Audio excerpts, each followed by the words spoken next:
दुर्गे स्मृता हरसि भीतिमशेषजन्तो स्वस्थे स्मृता मतिमतीव शुभां ददासि। दारिद्र्यदुःखभयहारिणिका त्वदन्या सर्वोपकारकरणाय सदार्द्रचित्ता।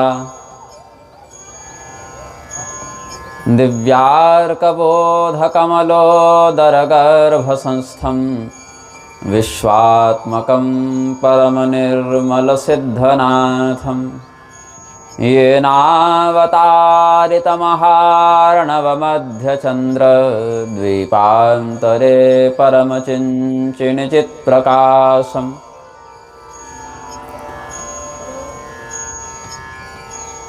हृत्पुण्डरीकान्तरसन्निविष्टं स्वतेजसा व्याप्तनभोऽवकाशम् अतीन्द्रियं सूक्ष्ममनन्तमाद्यं ध्यायेत्परानन्दमयं महेशम्।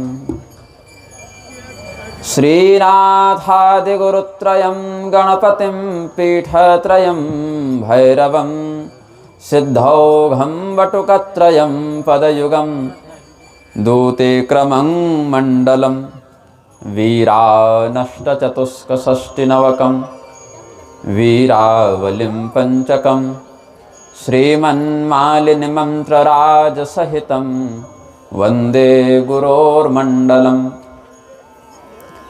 श्रीनाथमचलं नित्यं सर्वज्ञत्वादिकामदं वन्दे मूलाधिकारस्थं बोधरूपं जगद्गुरुं। नारायणं नमस्कृत्य नरं चैव नरोत्तमं देवीं सरस्वतीं व्यासं ततो जयमुदीरयेत्। ज्ञानस्यास्ति निधिर्यातां शङ्करं च द्विजोत्तमं शिवशक्तिसमायुक्तौ नमामि पितरौ निजौ। नमस्तुभ्यं भगवते वासुदेवाय धीमहि प्रद्युम्नाय अनिरुद्धाय नमः संकर्षणाय च। प्रेम से बोलिए आनंद कंद भगवान की जय। भगवान नाम संकीर्तन करें। श्रीमन्नारायण नारायण नारायण श्रीमन्नारायण नारायण श्रीमन्नारायण नारायण नारायण श्रीमन्नारायण श्रीमन्नारायण नारायण नारायण श्रीमन्नारायण नारायण श्रीमन्नारायण नारायण नारायण श्रीमन्नारायण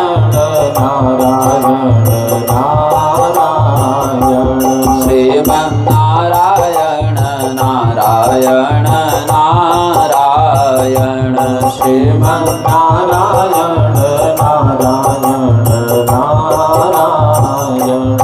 प्रेम से बोली विंध्यवासिनी मैया की।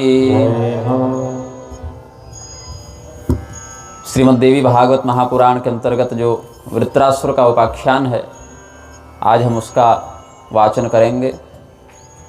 सामान्यतया यह प्रसिद्ध है कि वृत्रासुर को देवराज इंद्र ने मारा था, किंतु स्वयं अकेले अपनी शक्ति का आश्रय लेकर देवराज इंद्र ऐसा करने में समर्थ नहीं थे, तो उन्होंने भगवान विष्णु का सहयोग प्राप्त करके ऐसा किया। यह दूसरा पक्ष है। तृतीय पक्ष यह है कि भगवती ने वृत्रासुर को मारा।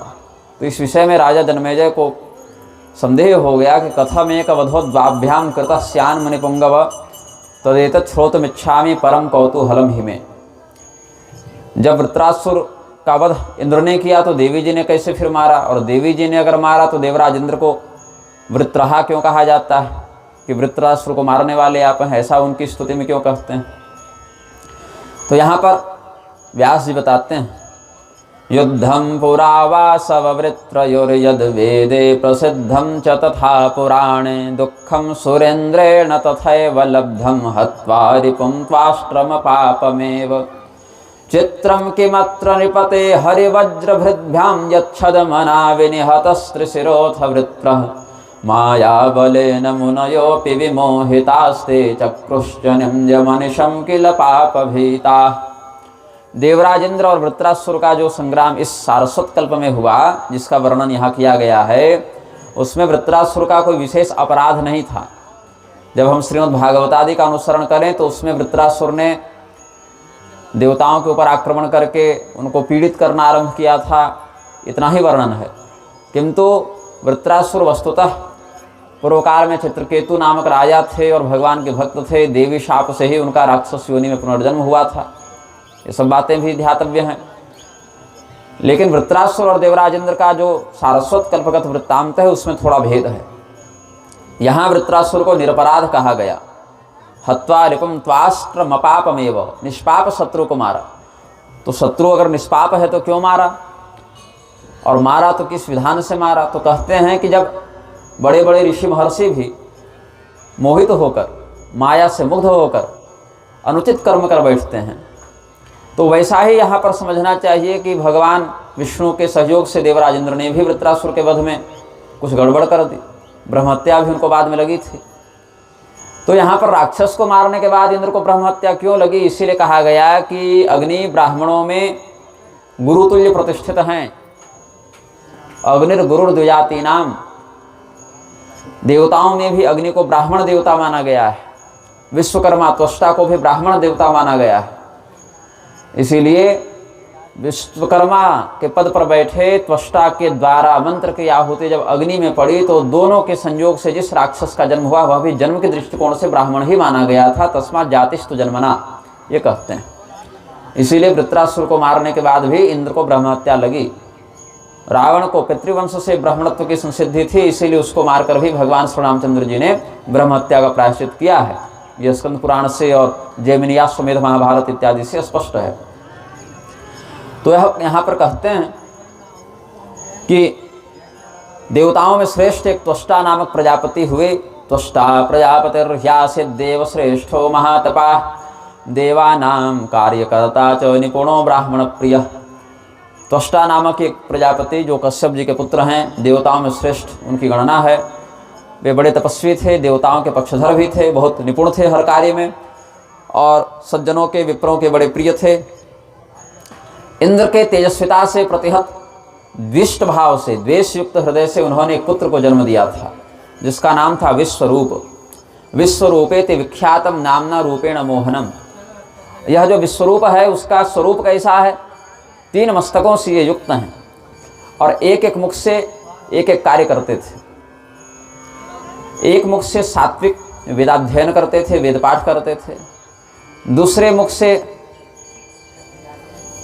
राजसी संसार का अवलोकन करते हुए भोग विलास करते थे। तीसरे मुख से मद्य इत्यादि का सेवन करते थे। मतलब एक से देवता के समान, एक से मनुष्य के समान और एक से राक्षस के समान बर्ताव करते थे। तीनों उनमें लक्षण दिखाई पड़ते थे। अब एक मुख जो है वह देवताओं के समान प्रदर्शित हो, अन्न का भक्षण करे या भविष्य का भक्षण करे और सात्विक लक्षण को प्रकाशित करे, प्रदर्शित करे। दूसरा मनुष्यों के समान रजोगुण से युक्त हो। तीसरा मदिरा इत्यादि से युक्त राक्षसी स्वभाव वाला हो। तो तीनों का उन्होंने अपने जीवन में समन्वय कर रखा था, लेकिन अंदर से स्वयं किसी से प्रभावित नहीं थे। अंदर से बड़े वैराग्य और संयम से युक्त थे। त्रिशिरा भोगमुत्सृज्य तपश्चक्रे सुदुष्करम तपस्वी स मृदुर्दान्तो धर्ममेव समाश्रितः। व्यक्तिगत रूप से तीनों गुणों से अपने आप को निरपेक्ष रखते हुए तपस्या करते थे। तो जब गर्मी का समय आता तो ये अपने चारों ओर आग जला लेते थे। पंचाग्नि की स्थापना करके पूरी गर्मी भर आग से घिरे रहते थे और कठोर तपस्या। जब बरसात हो तो खुले आकाश में वह रहते थे, कहीं छाया का आश्रय या किसी छत का आश्रय नहीं लेते थे। पूरे बरसात में भीगते हुए तपस्या करते। और जब बहुत अधिक ठंड पड़े तो एकदम बर्फीले पानी के अंदर घुसकर तपस्या करते थे। मतलब जो जैसा मौसम है उसकी कठिनाई को और बढ़ा देते थे तपस्या के लिए। अब क्यों? ताकि इनका मोक्ष हो जाए, इनको परमात्मा की प्राप्ति हो जाए, यही इच्छा थी और कोई किसी भोग विलास की कामना नहीं थी। इनके पिता थे देवता, त्वष्टा देवता हैं। इनकी माता थे राक्षस कुल से, उनका नाम था रचना। इनकी माता का नाम था रचना देवी, वो है राक्षसी। पिता थे देवता कुल से और स्वयं ये मनुष्य प्रजाति के रूप में प्रकट हुए थे, तो तीनों का लक्षण इनमें था। तो इनकी तपस्या को देखकर, ऐसी कठोर तपस्या को देखकर, दृष्ट्वा तस्य तपो वीर्यम सत्यम चामित तेजसः चिंतां ते महतिम प्राप ह्यनिशम पाक शासन। पाक नामक एक राक्षस था जिसको देवराजेंद्र ने मारा था, तो उनका नाम पड़ गया पाक शासन। तो पाक शासन मतलब देवराजेंद्र को बड़ी चिंता हो गई विश्वरूप की तपस्या का वैभव देखकर। बोले भाई ये जो इसको त्रिशिरा भी कहा जाता था, इस बालक का नाम त्रिशिरा भी था क्योंकि 3 सिर थे इसके। एक त्रिशिरा नाम का राक्षस था जिसकी कथा रामायण में पढ़ते हैं, खरदूषण त्रिशिरा, उसके भी 3 मस्तक थे। और इनका भी नाम त्रिशिरा था क्योंकि इनके भी 3 मस्तक थे। त्रिशिरो मुनि या त्रिशिरा, इस प्रकार से इनको कहते थे। त्रिशिरस शब्द आया है। तो उन्होंने चिंतन किया कि जिसका बल बढ़ रहा हो उस व्यक्ति के प्रति सतर्कता पूर्वक निरीक्षण करना चाहिए कि कहीं वह हमसे अधिक शक्तिशाली होकर हमारे ऊपर संकट का कारण न बन जाए। और यह उग्र तपस्या करने वाले विश्वरूप त्रिशिरा कहीं कल हमारे इंद्रपद के प्रति दृष्टि न कर बैठें। तो कामदेव जो है वह तपस्वियों का सबसे बड़ा शत्रु है, हमको भी उसी का सहयोग लेकर इनकी तपस्या को भंग करना चाहिए। ऐसा चिंतन करके उन्होंने अप्सराओं को बुलाया और कहा कि वह जो विश्वरूप है वह बड़ी कठोर तपस्या करता है। मुझे संदेह है कि अतिशीघ्र बलवान होकर वह मेरे ऊपर आक्रमण करेगा या मेरे पद पर अधिकार पाना चाहेगा, तो तुम सब जाओ और उसकी तपस्या का नाश कर दो। तो अप्सराओं ने देवराजेंद्र के आदेश से विश्वरूप के सामने नृत्य गीत इत्यादि प्रस्तुत किया। लेकिन जैसे कोई व्यक्ति गूंगा हो तो बोल नहीं सकता, अंधा हो तो देख नहीं सकता, बहरा हो तो सुन नहीं सकता, वैसे ही विश्वरूप बैठे रहे। मानो वे गूंगे हो गए, कुछ बोले नहीं, बहरे हो गए, उनका संगीत सुना नहीं, अंधे हो गए, उनका सौंदर्य देखा ही नहीं। इतनी तपस्या उन्होंने अपने अंदर कर ली। आंख है लेकिन सामने क्या चल रहा है हमको देखना नहीं, कान है लेकिन क्या क्या सुनाई पड़ रहा है उससे मतलब नहीं, शरीर का जो संपर्क है उसको आत्मा से उन्होंने हटा दिया था। तो जब बहुत दिनों तक इस प्रकार से उनको भड़काने का, उकसाने का, मोहित करने का प्रयास अप्सराओं ने किया और असफल रही, तो अंततः थक गई, देवराजेंद्र के पास आ गई और कहा कि हे देवाधिदेव, हे देवराज, आपके आदेश से हम विश्वरूप की तपस्या को भंग करने के लिए गए थे किंतु हम असफल रहे। उन जितेंद्रिय महर्षि पर हमारे उत्तेजक दृश्यों का कोई प्रभाव नहीं पड़ा। उपायोन्यः प्रकर्तव्य सर्वथा पाक शासन नास्माकं बलमें तस्मिन् तापसे विजितेंद्रिय। उन्होंने अपने शरीर के इंद्रियों पर पूरा नियंत्रण कर रखा है, इसीलिए उनको भटकाना, उनको भ्रष्ट करना संभव नहीं है। हम तो इसी से धन्य हैं कि उन्होंने हम पर क्रोध करके हमें शाप नहीं दे दिया, बड़े क्षमाशील हैं वो। तो इसीलिए आप उनके तपस्या को दूर करने का, तपस्या को भंग करने का कोई दूसरा उपाय सोच लें, हमारा सामर्थ्य उनको भ्रष्ट करने का नहीं है। तो देवराजेंद्र सोचे कि भाई इतना प्रबल शत्रु है हमारा कि अप्सराएं भी उसको मोहित न कर सकेंगी। तो अथ सलोभमुपेत्य सुराधिपः समधिगम्य गजासन संस्थितः त्रिशिरसं प्रति दुष्टमतिस्तदा मुनिमपश्यद मेय पराक्रमम् तमभिवीक्ष दृढासन संस्थितं जितगिरं सुसमाधिवशं गतं रविविभाव सुसन्निभमोजसा सुरपतिः परमापदमभ्यगात् कथमसौ विनिहन्तुमहो मया मुनिरपापमतिः किल सम्मतः रिपुरयं सुसमिद्धतपो बलः कथमुपेक्ष इहासन कामुकः। ऐरावत हाथी पर आरूढ़ होकर देवराजेंद्र उसी स्थान पर पहुँचे जहाँ विश्वरूप त्रिशिरा तपस्या करते थे। पूरी समाधि में बैठे हैं। उनको देखकर लगा जैसे यहाँ कोई मनुष्य तपस्या नहीं कर रहा है, यहाँ साक्षात सूर्य देव बैठे हुए हैं। इतनी तेजस्विता देखी। फिर बोले कि इनके जीवन में कोई पाप नहीं है, कोई कपट नहीं है, हम इनको मारने में समर्थ कैसे हो पाएंगे? हमें प्रयास करना तो पड़ेगा, लेकिन किस अपराध का हम इन्हें दंड दें? लोग कहेंगे ना क्यों मारे, तो क्या कहें कि हमको डर लग रहा था कि हमारे ऊपर वो आक्रमण कर देंगे। केवल डर मात्र से हम किसी को नहीं मार सकते जब तक कोई ठोस कारण नहीं हो। डर तो किसी से भी लग सकता है, वो तो अपनी एक बुद्धि का विषय है। लेकिन सोचा कि हमारा जो डर है वह निरर्थक नहीं है, क्योंकि पहले भी देखा गया है कि बहुत से ऐसे लोग जिनकी माता राक्षसी हैं और जिनका पिता ब्राह्मण है, जिस प्रकार से रावण इत्यादि समय देख ली इतिहास में, तो वो भी तपस्या करके जब वरदान प्राप्त कर लेते हैं तो घमंडी हो जाते हैं या उनकी बुद्धि भटक जाती है। इधर हिरण्यकशिपु और हिरण्याक्ष क्या थे, कश्यप जी की तो पुत्र थे। तो इसीलिए देखा जाता है कि शक्ति को प्राप्त करने के बाद व्यक्ति अहंकारी हो जाता है, दंभी हो जाता है, हो सकता है ये भी हो जाए। तो यद्यपि विश्वरूप ने कोई अपराध नहीं किया था, किंतु अपने ईर्ष्या और असुरक्षा की भावना के कारण देवराज इंद्र ने उन पर वज्रपात कर दिया और वज्र के प्रहार से वो मृत हो गए, मर गए। बैठे बैठे समाधि थी वहीं मर गए और नीचे गिर पड़े, जैसे वो पृथ्वी पर जब बैठे बैठे उनका शरीर गिर गया। इति विचिन्त्य पविं परमायुधं प्रतिमुमोच मुनिं तपसि स्थितं शशि दिवाकर सन्निभमासुगं त्रिशिरसं सुरसंघपतिः स्वयं तदभिघातः तः सधरातले किल पपात ममार च तापसः शिखरिणं शिखरं कुलिशार्दितं निपतितं भुवि चाद्भुत दर्शनम्। जैसे किसी पर्वत के ऊपर वज्रपात हो और एक बड़ी चट्टान वहाँ से टूटकर नीचे गिर जावे तो कैसे विस्फोट की ध्वनि होती है। विश्वरूप को जब मारा है इंद्र ने वज्रपात से तो वैसे ही ध्वनि हुई।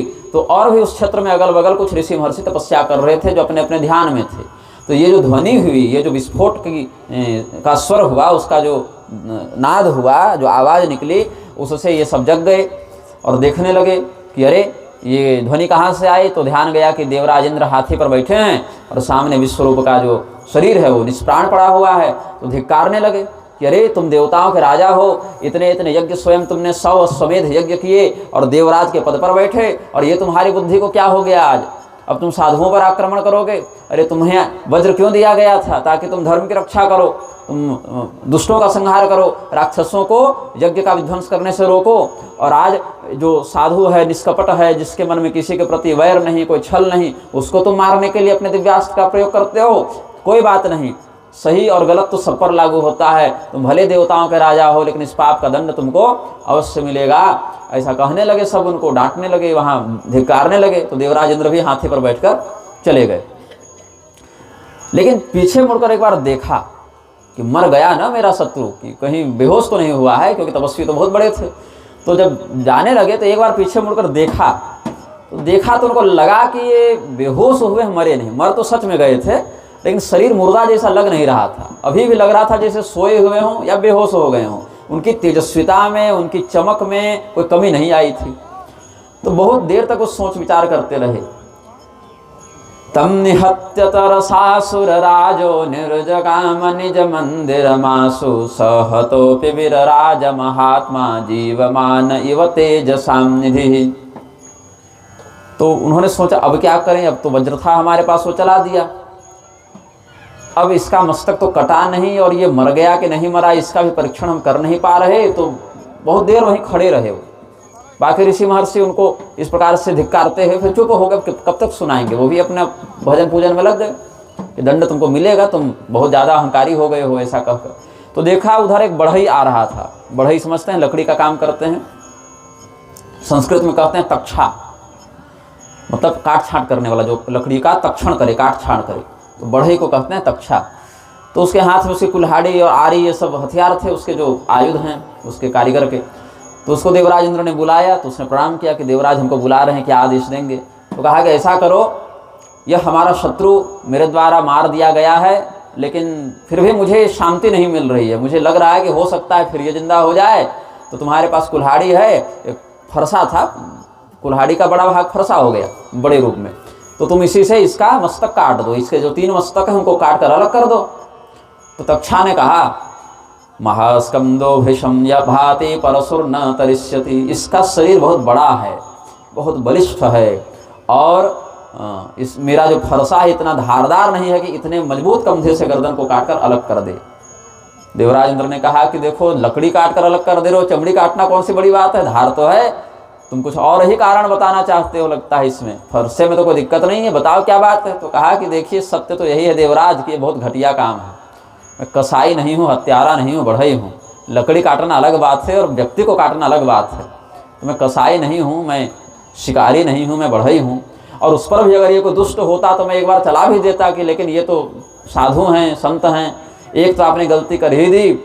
अब ये मरना था, इनको मर गए, अब मुर्दे को काटने के लिए कह रहे हैं।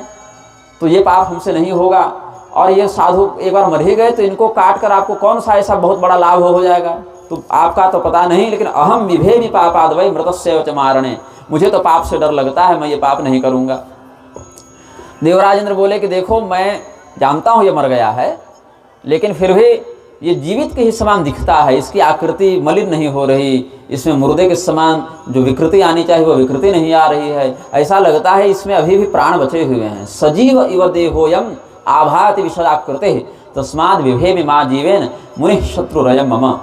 तो फिर उस बढ़ई ने देवराज इंद्र को जवाब दिया, देखिए जो व्यक्ति अपने धर्म पर स्थित रहता है, अपने सदाचरण पर, चाहे वो बढ़ई भी हो, वो देवराज को भी जवाब देने का साहस रखता है। अब आजकल क्या, तो पुलिस प्रशासन से नहीं बहस कर सकते, लेकिन उस समय का बढ़ई भी इतना बुद्धिमान था, इतना उसके अंदर गौरव था अपने कर्तव्य का कि हम गलत नहीं करेंगे, और अगर आप गलत कर रहे हैं और देवराज भी हों तो आपसे हम बहस करेंगे, आपको सही का उपदेश करेंगे। तो उसने कहा आपको लज्जा नहीं आती, आप तो विद्वान हैं, आप तो सभी शास्त्रों के जानकार हैं, ऋषि पुत्र को मारने से जो पाप लगता है क्या आप उससे अवगत नहीं हैं कि आपको क्या पाप लगेगा। नात्र किम त्रपसे विद्वन क्रूरेणानेन कर्मणा, ये आपकी कैसी क्रूरता हो गई, अरे राक्षस भी मारने के बाद छोड़ देता है, लाश को नहीं बैठकर काटता रहता है, तो आप देवराज होकर ऐसा क्यों करते हैं, आपको पाप का ब्रह्म हत्या का भय नहीं लगता। ऋषि पुत्र मिमम हत्वा ब्रह्म हत्या भयम न किम। तो इंद्र बोलते हैं कि देखो पाप का प्रायश्चित हम बाद में कर लेंगे, और नीति कहती, मैं राजा हूं ना, मैं राजनीति जानता हूं, नीति कहती है कि पहला काम है शत्रु को निपटाओ, और शत्रु जब मर जाए तो अगर बाद में कोई पाप लग भी गया हो तो उसका विधिवत प्रायश्चित हम कर लेंगे। तब इसने सोचा कि अगर हम यह काम नहीं करेंगे तो भी देवराज इंद्र तो हमसे वशीभूत होकर करा ही लेंगे, वशीकृत करके, तो क्या करना चाहिए। उसने कहा देवराज मुझे यही आप सहयोग थोड़ा कर दें कि हमको उस पाप में सम्मिलित न होना पड़े, जो भी आप पाप करेंगे प्रायश्चित लगेगा, मैं तो आपके आदेश से कर रहा हूँ, तो मुझे मुक्त रखा जाए इस पूरे प्रकरण से, और मुझे एक वरदान दीजिए कि जैसे यज्ञ में ब्राह्मणों को हिस्सा मिलता है वैसे हमको भी मिले। बोले तुमको क्या हिस्सा दें भाई, तो आपको जो उचित लगे करें। बोले यही करेंगे कि जिस यज्ञ में पशु बलि पड़ेगी उस यज्ञ के पशु का मस्तक तुम्हारे अधिकार में होगा, ये प्रथम हिस्सा हुआ, और जिसमें पशु बलि नहीं पड़ेगी उसमें यज्ञ की वेदी के बाहर जो अन्न पड़ता है उस पर अधिकार तुम्हारा होगा। तो इस प्रकार से कहीं अलग अलग भी ग्रंथों की बात है, लेकिन यहाँ जो है वह यज्ञ पशु का मस्तक, या अन्य ग्रंथांतर से कहें तो हवन के बाद जो वेदी के बाहर की जमीन पर, वह नहीं, वेदी भी 3 स्तर पर बनती है ना, सीढ़ी 3 मेखला होती है उसकी, तो जो जमीन पर गिर गया उस पर तो दीमक और चींटी इत्यादि का अधिकार हो गया, लेकिन जमीन और वेदी के ऊपर के बीच में जो पड़ा उस पर बढ़ई का अधिकार होता उस अन्न पर। तो मखेषु खलु भागम ते करिष्यामि सदैव हि शिरः पशोस्तु ते भागम यज्ञे दास्यन्ति मानवा शुल्केनानेन छिन्दितं शिरांशस्य कुरु प्रियम। तो उसने कहा चलिए ठीक है, एक वरदान भी मिल गया और पाप भी नहीं लगेगा, इतना आप कह दे रहे हैं तो आपके वचन के कारण फिर हम करेंगे। अब आपको, अब देवता को कितना बार मना करेगा, वो भी देवता तो समर्थ है, उसको भी शाप दे दें, दंड दे दें तो कहाँ तक लड़ लेगा वो इंद्र से। तो उसने अपने फरसे से 3 मस्तक काट दिए। बोले मार तो दिया है इन्होंने, हमको तो केवल शरीर का माथा ही अलग करना है, तो असली हत्यारे तो यही कहलाएंगे। तो उस मस्तक के छेदन के बाद उस मस्तक का जब भूमि पर पतन हुआ विधिवत, तो उससे 3 पक्षी निकले, गौरैया, तित्तर और कपिंजल, ऐसे 3 पक्षी निकले हैं। कलविंकास तित्तिर्यस तथैव च कपिंजला पृथक पृथक विनिष्पेतुर मुखतस तरसा तदा।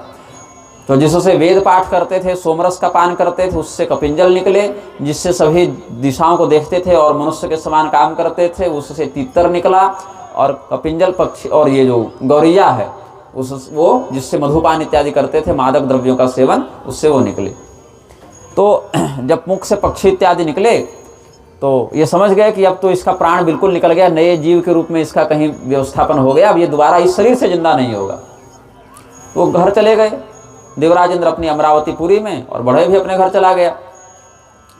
अब त्वष्टा को जब यह बोध हुआ कि हमारे धर्मनिष्ठ पुत्र का वध इंद्र ने कर दिया, और उस पर भी तब किया जब हमारा पुत्र को युद्ध नहीं लड़ रहा था। अब लड़ाई में चलो मरा तो ठीक है, लड़ने गया था तो मरेगा, युद्ध में तो मरना एक सामान्य परिणाम है, किंतु जब वो तपस्या कर रहा था, उसका किसी से कोई शत्रु भाव नहीं था, तब देवराज ने मेरे पुत्र को क्यों मारा। देवताओं को क्या अपने बल का अहंकार हो गया है। तो यह स्मरण रखा जाए कि इंद्र एकमात्र देवता नहीं है, हम भी देवता ही हैं, और हम छोटे मोटे देवता नहीं, हम ऐसे देवता। उसका स्पर्श मत कीजिए, उसको छूइए मत, कुत्ते का स्पर्श नहीं किया जाता है, उसको किसी और मार्ग से निकाल दीजिए। जब उसको स्पर्श कीजिएगा, बाकियों को छुइएगा, फिर उसी से प्रसाद पकड़िएगा, ये सब उचित नहीं है। तो जब त्वष्टा ने सोचा कि भाई हमारे पुत्र को मार दिया और हमारे सामर्थ्य को मानो चुनौती दी है, तो उस पापी को और उस पापी का सहयोग करने वाले देवताओं को भी इसका दंड भोगना चाहिए। तो पुत्र शोक के कारण व्याकुल और क्रोधित, जोर से मत मारिएगा, कष्ट देने के लिए नहीं, भगाने के लिए केवल, सब प्राणी में भगवान है ना, तो उसको दर्द ना हो, बस उसको दूर कर दीजिए थोड़ा। तो त्वष्टा जो हैं अपने पुत्र के मृत्यु का बदला लेने के लिए हवन करने लगे। अथर्व वेद से संबंधित मंत्रों का प्रयोग करके हवन करने लगे।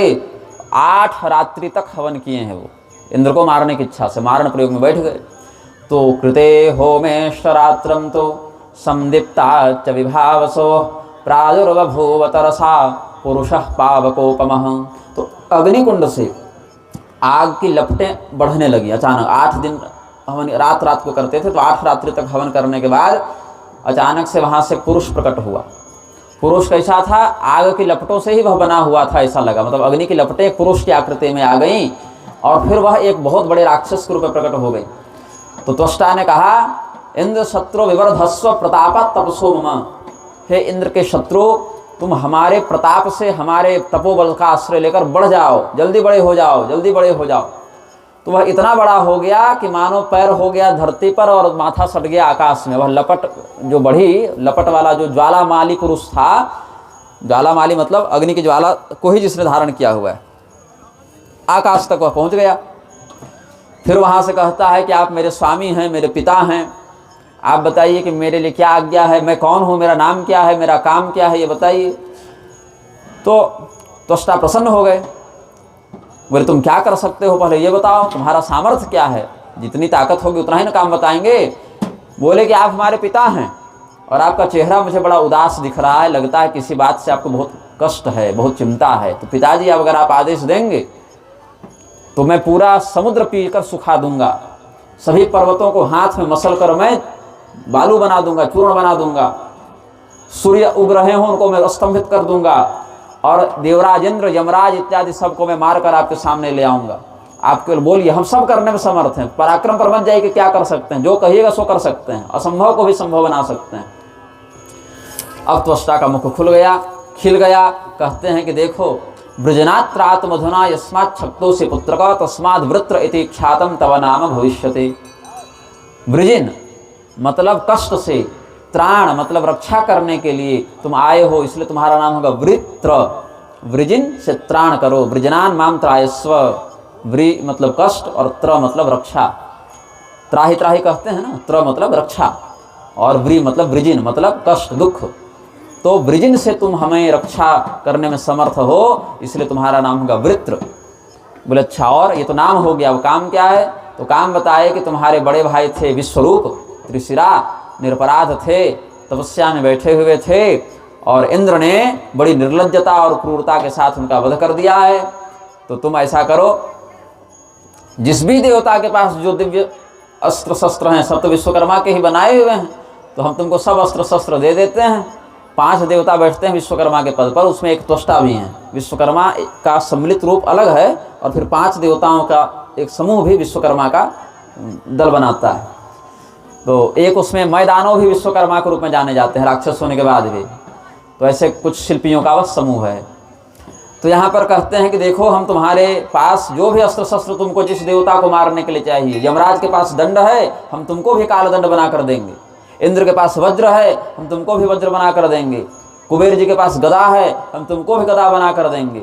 इतना ही नहीं, विष्णु भगवान भी आ जाएं, उनके पास सारंग धनुष है, सुदर्शन चक्र है, वह भी हम तुमको बना कर दे देंगे। सारगम धनुष तथा बाणम परिघम पट्टिशम तथा चक्रम दिव्यम सहस्रारम सुदर्शन समप्रभम। मतलब कोई भी देवता आ जावे, उससे लड़ने के लिए उसके टक्कर का हथियार तुम्हारे पास होगा, ये हम तुमको देंगे। अक्षय तर्कस देंगे, जिसके बाण कभी खाली न हो, वो अनलिमिटेड है, उसमें जितने तीर चलाइए कोई कमी नहीं होगी। और तुमको सभी लोगों में आने जाने में समर्थ घोड़ों से युक्त एक रथ भी दे देंगे। गाड़ी दे दिए, हथियार दे दिए सब, और मंत्रों के द्वारा उसको उत्पन्न किया गया था, पराक्रमी था ही। फिर ब्राह्मणों को बुलाया, कहा कि देखिए आप सब भी जानते हैं कि हमारे पुत्र को गलत तरीके से मारा गया है, तो आप सबको भी साथ देना चाहिए। तो क्या चाहते हैं? बोले यही कीजिए कि हमारे पुत्र की जीत हो, विजय हो, ऐसा आशीर्वाद आप लोग दीजिए। इसके लिए स्वस्ति वाचन कीजिए, पुण्याह वाचन कीजिए, इसकी रक्षा के लिए आप लोग मंत्र पढ़िए, आशीर्वाद दीजिए। कल आप भी तपस्या करने बैठिएगा, आपकी भी हत्या हो सकती है, तो हम लोग सबको एकजुट होकर इस अधर्म का विरोध करना चाहिए। ठीक है। तो कृतस्वस्त्ययनो वृत्रो ब्राह्मण वेद पारगैः निर्जगाम रथारूढ़ो हन्तुम शक्रम महाबलः। अब वृत्रासुर का जब जन्म हुआ उस समय वो राजा नहीं था, वो तो बच्चा ही था, एक दिन का तो व्यक्ति था, वो राक्षस। वो तो तपस्या के कारण इतना बड़ा हो गया मंत्र शक्ति से। तो बाकी जो क्रूर राक्षस थे पहले वाले पुराने जो कि देवराज इंद्र इत्यादि से बहुत पुरानी शत्रुता रखते थे, उनको एक अच्छा मौका मिल गया, इसी के बहाने हम भी अपनी दुश्मनी निकाल लें। ये तो जा ही रहा है लड़ने के लिए, इसी के बहाने हम भी इसके पीछे पीछे चलेंगे तो हम भी देवताओं से अपनी शत्रुता का बदला ले लेंगे। बहुत बार हारे हैं उनसे, तो हम भी एक अच्छे पराक्रमी का अनुसरण करते हुए विजय को प्राप्त करेंगे। अब जब इधर वृत्रासुर को राक्षसों ने घेर लिया, बोले आप तो हमारे राजा हो गए, आप तो हमारे नायक हो गए, हमारे नेता हैं आप तुरंत आक्रमण मत कीजिए, पहले आप हम सबों के स्वामी बन जाइए, फिर हम सब मिलकर आपकी सेवा करेंगे और आपके पास एक सेना भी हो जाएगी हम लोगों से युक्त, तो फिर हम आक्रमण करेंगे। यद्यपि वृत्रासुर अकेले समर्थ था, लेकिन कहा चलो ठीक है। राक्षसों का भी कुछ इधर मनोबल बढ़ गया। तब तक देवराज इंद्र के दूतों ने देखा कि अचानक से ये जो राक्षस हैं वो एकजुट हो रहे हैं, किसके नेतृत्व में? तो पता चला वृत्रासुर के नेतृत्व में। तो जाकर इंद्र को खबर दिए, स्वामिन् शीघ्र मिहायाते वृत्रो नाम रिपुस्तव बलवान स्यंदने रूढ़स्त्वष्ट्राचोत्पादितः किल अभिचारेण नाशार्थम तव क्रोधान्वितेन वै पुत्रघाताभितप्तेन दुस्सहो राक्षसैर्युतः। वृत्र नाम का एक बलवान शत्रु, जो देखने में सुमेरु पर्वत के समान लगता है, मंदराचल पर्वत के समान जिसका शरीर बड़ा है, वह गर्जना करता हुआ बड़ी शीघ्रता से अपनी राक्षसी सेना को लेकर स्वर्ग पर आक्रमण करने के लिए आ रहा है। तो दूतों ने कहा, और इससे पहले कि दूत अपनी बात पूरी कर सकें, जितने देवी देवता थे स्वर्ग के वो जमा होने लगे एक जगह, और सब देवराज को आकर कहते हैं कि प्रभु हम तो स्वर्ग में रहते हैं, यहाँ तो कोई अपशगुन होता नहीं, कोई कष्ट होता नहीं, तो आज स्वर्ग के ऊपर गिद्ध क्यों मंडरा रहे हैं, चील कौवे बाज मंडरा रहे हैं, हमारे जो हाथी घोड़े स्वर्ग में हमको कोई रोग नहीं होता, कोई दुख नहीं होता, लेकिन वो रो रहे हैं, चिल्ला रहे हैं, और हम सब देवता हैं, यहाँ अप्सराओं का संगीत होता था, ऐसा लग रहा है जैसे राक्षसियाँ यहाँ चिल्ला रही हैं, रुदन कर रही हैं, और हम लोग देखते हैं कि काले रंग का कपड़ा पहने हुए और भयानक मुख वाली कुछ स्त्रियां प्रकट होती हैं, और हम देवताओं के महल में घुसकर कहती हैं कि निकल जाओ, भाग जाओ यहाँ से, निकल जाओ, ऐसा कहती हैं। और जब हमारे पत्नियां सोती हैं तो रात को सपने में क्या देखती हैं कि काली काली वस्त्र को धारण किए हुए राक्षसियां उनके बाल को पकड़कर खींच रही हैं, उनके सौभाग्य को छीन रही हैं, सिंदूर मिटा देना या मंगलसूत्र खंडित कर देना, ये सब सौभाग्य हानि परक बातें हैं, ऐसा वो गलत गलत सपना देखती हैं। और हमारे घर में बहुत अधिक बाहर आंगन देखो तो सियार भर जाते हैं, वो रोते रहते हैं, रोते हुए सियार के मुख से अग्नि की चिंगारियों का उल्का का अनुभव होता है। तो ये सब अपशगुन तो मृत्यु के प्रलय के सूचक हैं, ये सब स्वर्ग में क्यों हो रहे हैं? स्वर्ग में तो ऐसा अपशगुन होता नहीं, यहाँ तो सब पुण्य करके धर्मात्मा लोग आए हैं। तब देवराज इंद्र चिंतित हो गए कि लगता है कि हमारा जो पाप है वही इस प्रकार के अपशगुन का जनक है। तो गुरु जी को बुलाया, बृहस्पतिम समाहूय पप्रच्छ च मनोगतम। बृहस्पति जी को बुलाकर कहा कि गुरुदेव आप तो सब जानते हैं, बुद्धिमान हैं, हमारे गुरु हैं और विघ्न का नाश करने में समर्थ हैं, तो आप बढ़िया कोई शांति करा दीजिए हमारे घर में कि सब उपद्रव ठंडा हो जाए। तो बृहस्पति जी बोले कि सुनो, ये सब तब सोचना था जब तुम अपने शत्रु को मारने गए थे, जो तुम्हारा शत्रु था भी नहीं, मतलब जिनको मारा वो शत्रु अगर होता तो समझ में आती बात, जो शत्रु थे भी नहीं तुम्हारे, केवल अपने मन में एक संदेह उत्पन्न होने के कारण तुमने जान ले ली, मार डाला। तो सुनो, न पुण्य और न पाप बिना भोगे जाता नहीं है। तुमने पुण्य किया, इंद्र बने, अब पाप किए हो उसका भी फल मिलेगा। लोभ और मोह के वशीभूत जिसकी बुद्धि हो जाए इंद्र, वो कितना भी मंत्र जप ले और शांति करा ले, उससे मुक्त नहीं हो सकता। अगर मन में लोभ है या जिसकी बुद्धि मोहित हो गई हो, मंत्र भी उसी का सहयोग करते हैं जिसकी बुद्धि निष्कपट हो और जिसका चरित्र सही हो, मंत्र भी उसी का साथ देते हैं। और आज जिससे तुम लड़ने के लिए हमारा सहयोग मांग रहे हो, वो कोई छोटा मोटा राक्षस नहीं है, एक देवता ने ही उसको उत्पन्न किया है इस बार। हमारे और त्वष्टा रिश्ते में इंद्र के भाई लग जाते हैं। 12 आदित्यों में एक उनकी भी गणना कई मतों में मानी गई है।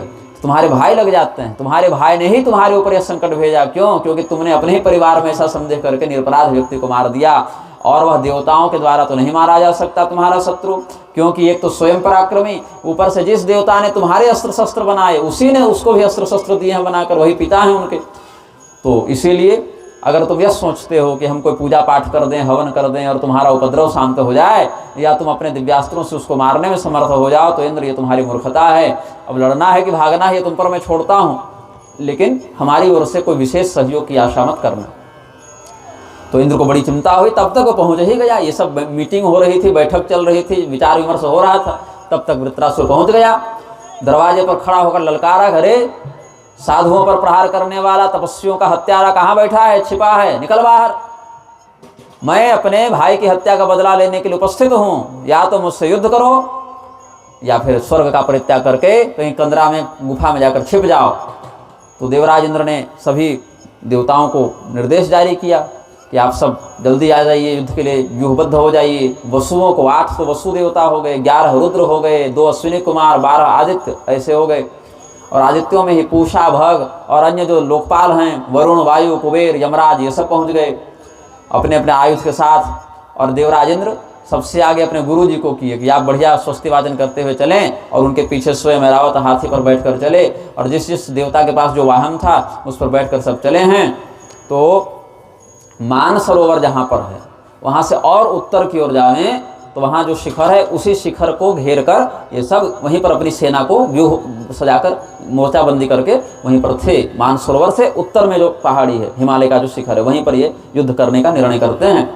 और मानवों की गणना से देखें, मानुषेण प्रमाणेन संग्राम शरदाम शतम, 100 वर्षों तक वह युद्ध मनुष्यों के अनुसार चला। देवताओं के अनुसार तो कम चला, देवताओं के अनुसार कितना चलेगा, लगभग आप मान लीजिए कि 3.25 महीने। देवताओं के अनुसार देखें तो उनकी आयु से 3.25 महीने लड़ाई चली, और हम लोगों के अनुसार देखें तो 100 साल लड़ाई चली। क्योंकि देवताओं का जब एक दिन होता है तो हमारा 1 वर्ष बीत जाता है, तो हमारे 30 साल के बराबर उनका 1 महीना, 100 साल के बराबर लगभग 3.25 महीना, थोड़ा अधिक मान लीजिए। तो सबसे पहले इस युद्ध में वरुण देवता भागे, पहले वो पराजित हुए। उसके बाद मरुदगण मतलब वायु देवता के जो 49 प्रभेद हैं वो गए। फिर तीसरे स्थान पर यमराज थे, वो भागे। फिर अग्निदेव भागे, और सबसे अंत में इंद्र भागे। अब इंद्र जब भागे तो फिर बचा कोई नहीं, प्रधान में ये सब हैं।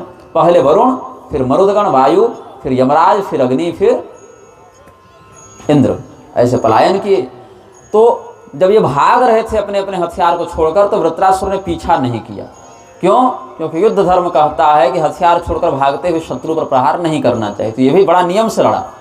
क्यों? क्योंकि इसको कोई निजी शत्रुता तो थी नहीं इंद्र से, बस इतना है कि उसको अपने देवराज होने का घमंड है, उसके पद से उसको भगाना है, यही मुख्य उद्देश्य था। तो देवराज इंद्र जब भाग गए, स्वर्ग खाली हो गया, राक्षसों ने कब्जा कर लिया, तो इसको लगा काम मेरा पूरा हो गया। बड़े प्रसन्नता से अपने पिताजी के पास गया और प्रणाम किया और कहा कि पिताजी, इंद्र और उसकी सेना तो बड़े जोर शोर से हमसे लड़ने के लिए आई थी, लेकिन जैसे सिंह के गर्जना को सुनकर हिरण भाग जाते हैं, या बड़े बड़े मतवाले हाथी भी सिंह को देखकर भाग जाते हैं, उसकी गंध से पलायन कर जाते हैं, वैसे ही सब भाग गए। और इंद्र तो पैदल भागे, हाथी छोड़कर भागे इंद्र, और हाथी को मैंने पकड़ लिया। तो ये लीजिए, ऐरावत हाथी आपको हम उपहार में देते हैं, हमने युद्ध में इस पर विजय प्राप्त की है। इंद्र पदातिरगमन मया नीतो गजोत्तमः ऐरावतोयम भगवन गृहाण विरोधोत्तमम्। हाँ, अब आप कहिएगा कि जान से क्यों नहीं मारा? तो न हतास्ते मया यस्मादयुक्तम भीतमारणम, डर कर पलायन करते, जान बचाने के चक्कर में भागते शत्रु पर प्रहार करना योद्धाओं का धर्म नहीं है, यही विचार करके हमने जान से नहीं मारा। और आज्ञापय पुनस्तात किंग करोमि तवेप्सितम, हे पिताजी अब आप आदेश दीजिए कि और क्या हमारे लिए कर्तव्य है, जो कहिएगा सो करेंगे। तो त्वष्टा बड़े प्रसन्न हुए और कहे कि देखो, अब हमारे मन की चिंता चली गई, हमें शांति की प्राप्ति हुई, और तुम्हारे पराक्रम को देखकर हमको बहुत हर्ष हुआ। आज तुमने हमारे पुत्रवान होने को सार्थक कर दिया, मतलब बेटा हो तो तुम्हारे जैसा कि पिता की चिंता को एकदम पलक झपकते दूर कर दे। तो आज तुम्हारे कारण हमको पुत्रवान होने का गौरव अनुभव हो रहा है। अब एक तुमको सलाह देंगे, बैठो। क्या सलाह है? जीवन में कुछ भी कर लेना, इंद्र पर विश्वास मत करना, क्योंकि अभी मरा नहीं है तुम्हारा शत्रु, वो पलटवार करेगा, वो वहाँ कुछ न कुछ वो दिमाग में षड्यंत्र कर रहा होगा। तो तुम तो अभी कल जन्मे हो, मतलब कल तो नहीं, मतलब ऐसे तो मनुष्य को अनुसार 100 साल हो गया, लेकिन अभी अभी की इस पीढ़ी में नए नए आए हो, और देवराज को तो हम बहुत पहले से जान रहे हैं। कुछ भी करो जीवन पर, किसी पर भरोसा कर लो, इंद्र पर भरोसा मत करना। हाँ, अभी क्या करना है तुमको तपस्या करनी है, विधिवत तपस्या करके, आराधना करके अपने बल को बढ़ाना है और अधिक शक्तिशाली बनना है, और अंततः इंद्र का तुमको वध करना है।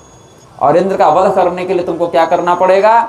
ब्रह्मा जी से वरदान प्राप्त करके इंद्र को मैं मार सकूं, ऐसा वरदान प्राप्त करना पड़ेगा। क्योंकि भले इंद्र भाग गया है, लेकिन मेरे पुत्र का हत्यारा जीवित तो है ना। तो अभी के लिए तो हमको शांति हो गई है, लेकिन भविष्य में फिर इंद्र कोई पाप करके तुम्हारे साथ कपट न कर बैठे, इसके लिए उसको मरना पड़ेगा।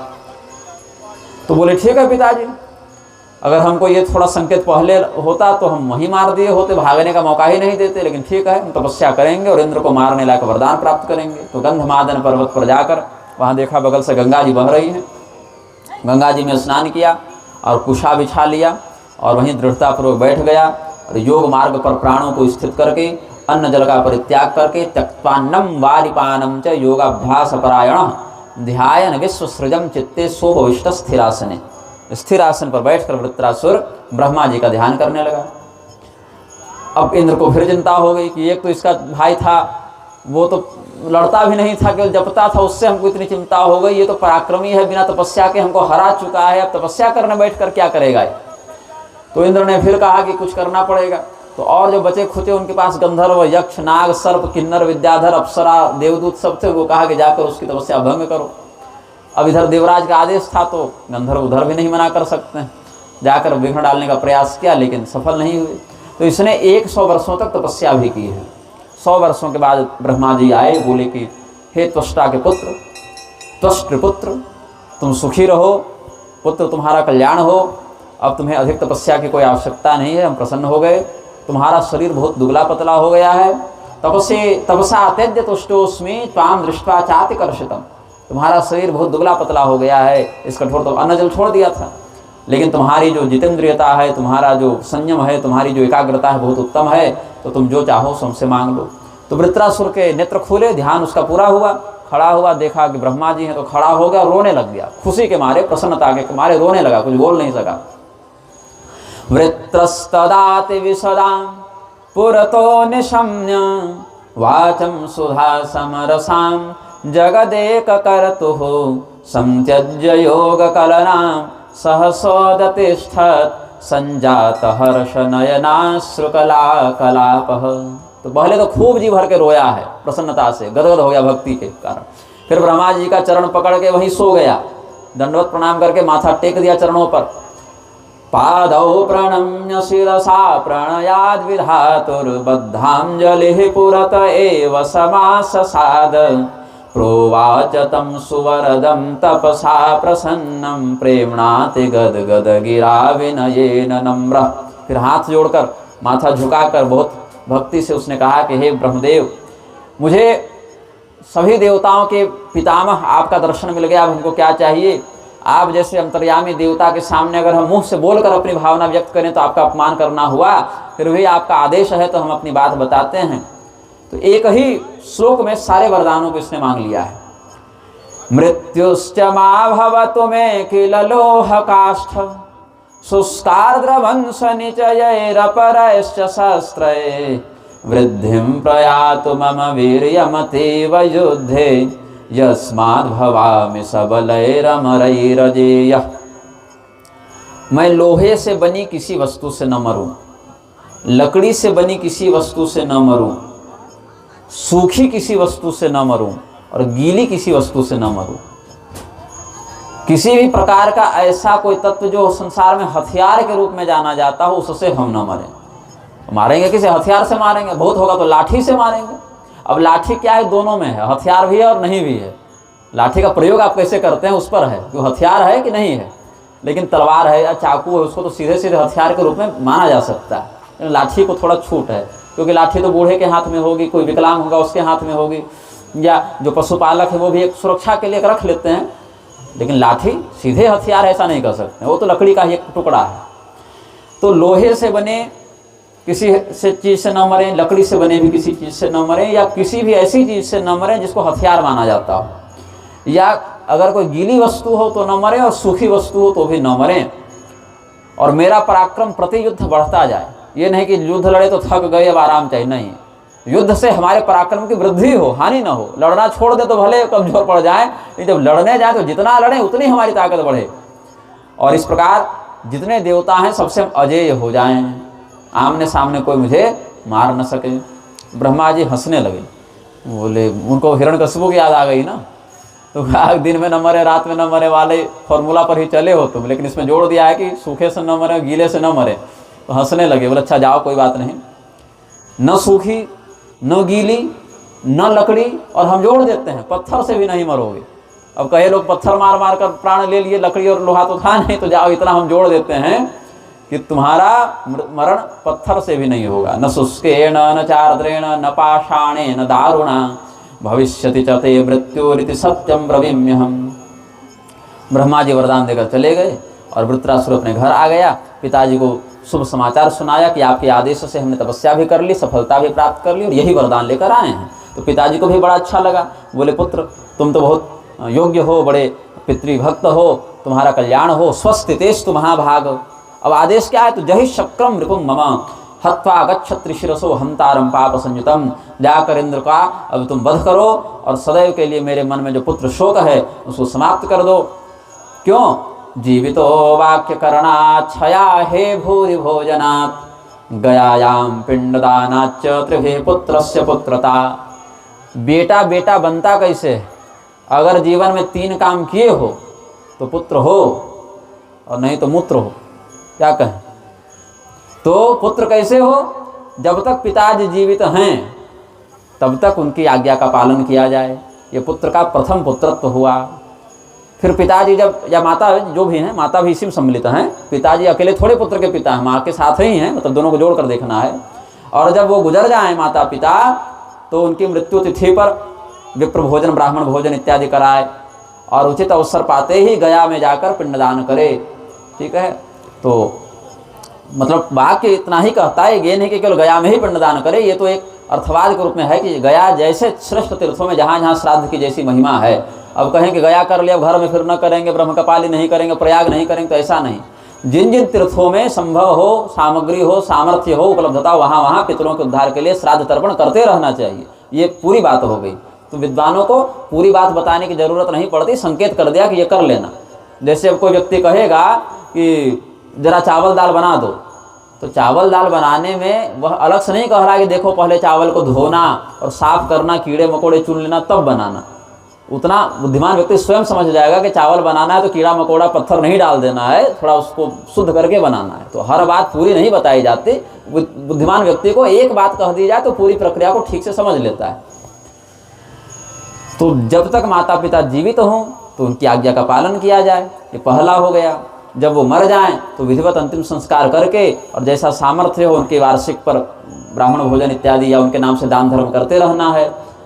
और जब आप किसी तीर्थ में जावें तो वहाँ भी उनके नाम से पितरों के लिए श्राद्ध तर्पण आदि करते रहना है। तो ये तीनों बातों से ही पुत्र का जीवन सफल माना जाता है। पुत्र के अभाव में यही कर्तव्य नाती का या दामाद का भी हो जाता है। अब जिसे किसी के पुत्र न हो तब तो उसके बदले नाती करेगा, और नाती अगर जन्म ही लिया है तो दामाद करेगा, लेकिन कोई जो भी उसके अधिकारी होंगे उनका यही कर्तव्य बनता है। तो इसीलिए हे पुत्र, हमारे सुशील सत्यवादी तपस्वी और वेदवेत्ता पुत्र के हत्यारे इंद्र को बिना दया के मार देना, कुछ विचार मत करना। तो रथ पर बैठा वृत्रासुर, फिर कहा कि अब इंद्र को मारकर और सभी प्रकार से अपने शत्रु के ऊपर विजय प्राप्त करके हम स्वर्ग पर राज्य करेंगे। तो अपने सैनिकों से युक्त होकर फिर शंखनाद करके इंद्र की खोज करने निकला। तो इंद्र और देवता जिसमें निष्कासित चल रहे थे, कहीं और जाकर अपना तंबू इत्यादि लगा कर रह रहे हैं मान लीजिए। तो जब देवराज इंद्र ने देखा कि फिर पहुंच गया, अब यहाँ से भी हमको भगाएगा क्या, तो गिद्ध व्यूह, जिस प्रकार से गिद्ध दिखता है, आकाश में पंख फैला दे गिद्ध तो कैसा दिखेगा, वैसी ही आकृति में अपनी सेना को उन्होंने जमा किया और देवराज इंद्र सामना करने के लिए तैयार हो गए। कब आ गया है तो भागेंगे कहाँ तक, लड़ना तो कभी न कभी पड़ेगा। तो अलग अलग अस्त्र शस्त्रों का प्रयोग करके सभी देवता और दैत्य एक दूसरे से लड़ रहे थे। अब देवराज इंद्र को क्या किया, वृत्रासुर ने कैसे मारने का प्रयास किया।